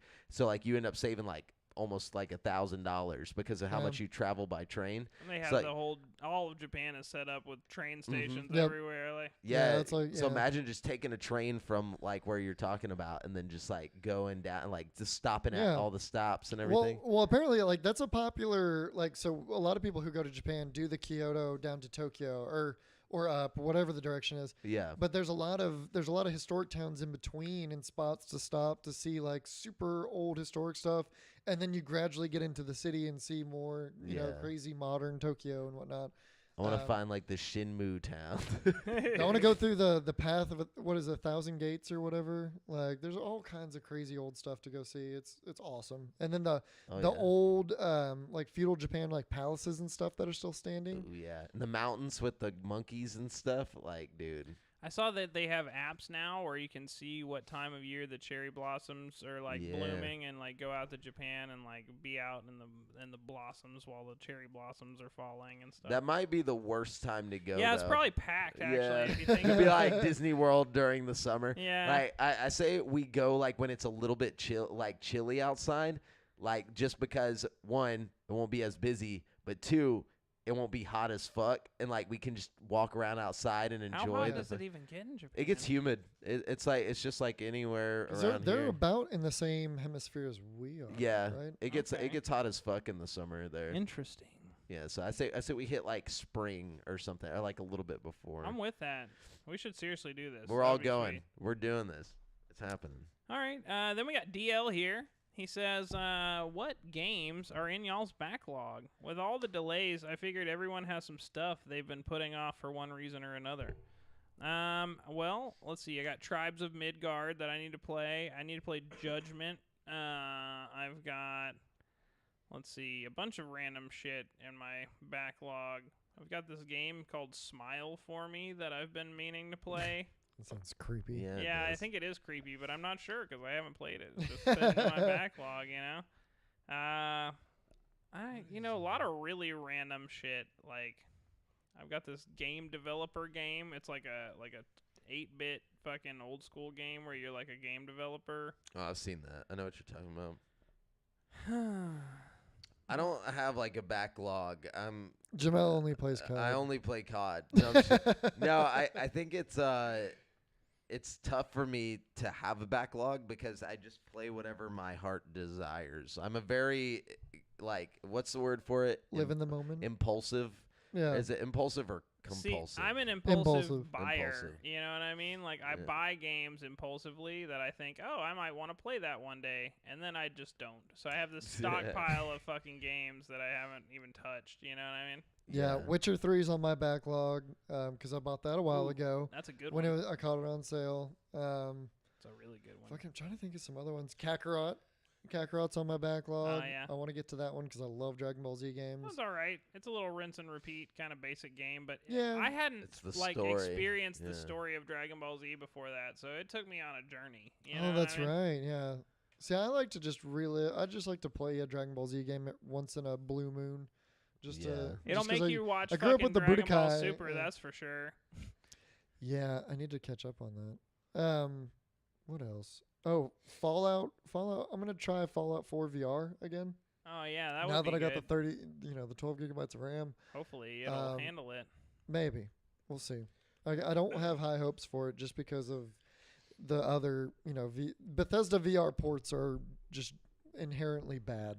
Well, there's only like the two that are really like Yeah, inherently bad. You know, like Skyrim and it's the only two that Fallout exist. 4. Yeah, Doom. But their other games aren't like ports, and they're pretty good. Like Doom VFR is really good.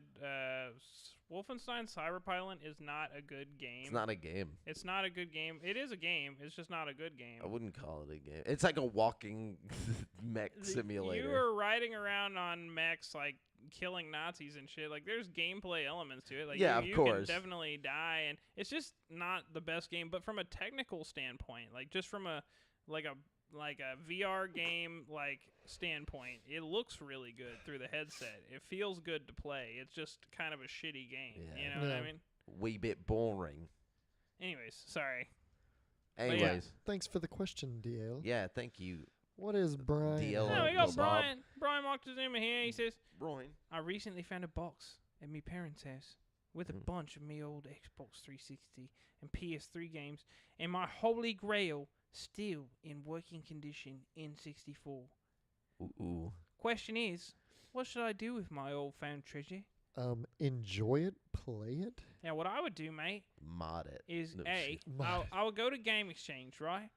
I'll buy you some N64 games to play on your N64. And then I'll buy you a PS3 or an Xbox 360. Actually, don't get an Xbox 360. Just get a modern Xbox, because it's got the backwards compatibility, right? So you get your modern Xbox, you get your Series X or something.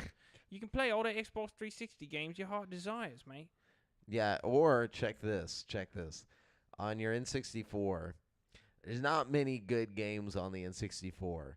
So get Conker's Bad Fur Day. If you don't have it, find it, get it. Get Donkey Kong 64. Get Mario 64. Get Mario Party. Get Pokemon Smash. Super Snap. Smash Bros. Get Pokemon Snap. And The Legend of Zelda Ocarina of Time and Goldeneye. GoldenEye and Majora's Mask. There you go. Just Not many good games. Not We many just good go games, on and but on and on just about all the good names. games. That's Yeah. not that many games because Paper that's basically Mario is a it. good game you could get. You know, Yeah, but that's about it. Like, get you a Game Shark, mate. get all the first party games and then Pokemon Stadium. Perfect Dark. Yeah, that's it. That's it. That's all you got. And that's it. That's it. Hey, that's enough. That's like 10 games. That's a lot of games. Yeah. But so like Banjo Kazooie. It's gonna be expensive too because those games they're are not very cheap expensive. today. Yeah. Gex. Like Conker's Bad Fur Day is worth like 150 now. Like used. It's fuck. I mean, not that you're gonna find it new, but the new ones are like. Not that you'll ever get your hands on it. No. Like the new ones, like if you still have it in the box, it's like just unbuyable. Like you're not Damn. gonna fucking get it. But Like, I can't believe that it's $150 right now. It's just Brent, stupid. can you believe this guy thinks that people care about Conker's Bad Fur Day? You guys are crazy. Damn. You guys What's your are beef with Conker's Bad Fur Day? You know, Nothing. I just like to. He likes to hate. I like to beat Jamel. the beef. Hey about man, Jamel. bring- I just wanted to say look, beef. if to you be don't honest. like Conker's Bad Fur Day, you're not a man. No, I'm just kidding. And Just I'll like, see you in the ring. I'll on see you in the ring. Saturday. I got you for 3 seconds, Devin. Devondrius. No, but no. Come at me, bro. For real, play Conkers. Anyways, that's it for the show, boys. Thank you, Brian. Thank you, DL. Thank you, Lil Bob. Well, thank you. I'm gonna call you Lil Bobby. I like Lil Bob. Come back, Lil Bob. Lil Bobby. Little Bob. Remember, you've been listening to GameSpeak Podcast, courtesy of GameSpeakPodcast.com. The show posts for free every Wednesday on all podcast platforms, but you can watch it live before anyone else on twitch.tv/GameSpeakPodcast, youtube.com/CreateForSanity, and what's the other place? Oh, twitch.com/ is it Twitch? Do we still have it on Twitch? I think I lost the Twitch thing. I apologize, guys. We're on there somewhere. Facebook.com/group/GameSpeak Podcast. I apologize. Okay. And then anyways, it's going to be every week on 7:50 p.m. CST on Monday. I'm losing my mind, guys. Oh my gosh. Be sure to submit any questions you want us to read on the show to the GameSpeak Podcast Facebook group. Check out our video content on YouTube. And if you want to stay up to date with your boys, you can find me on Twitter at the handle @JoffreyJamel, Brent at Brent Has One. That's the number 1. And Devin at Devondrius. And check out the GameSpeak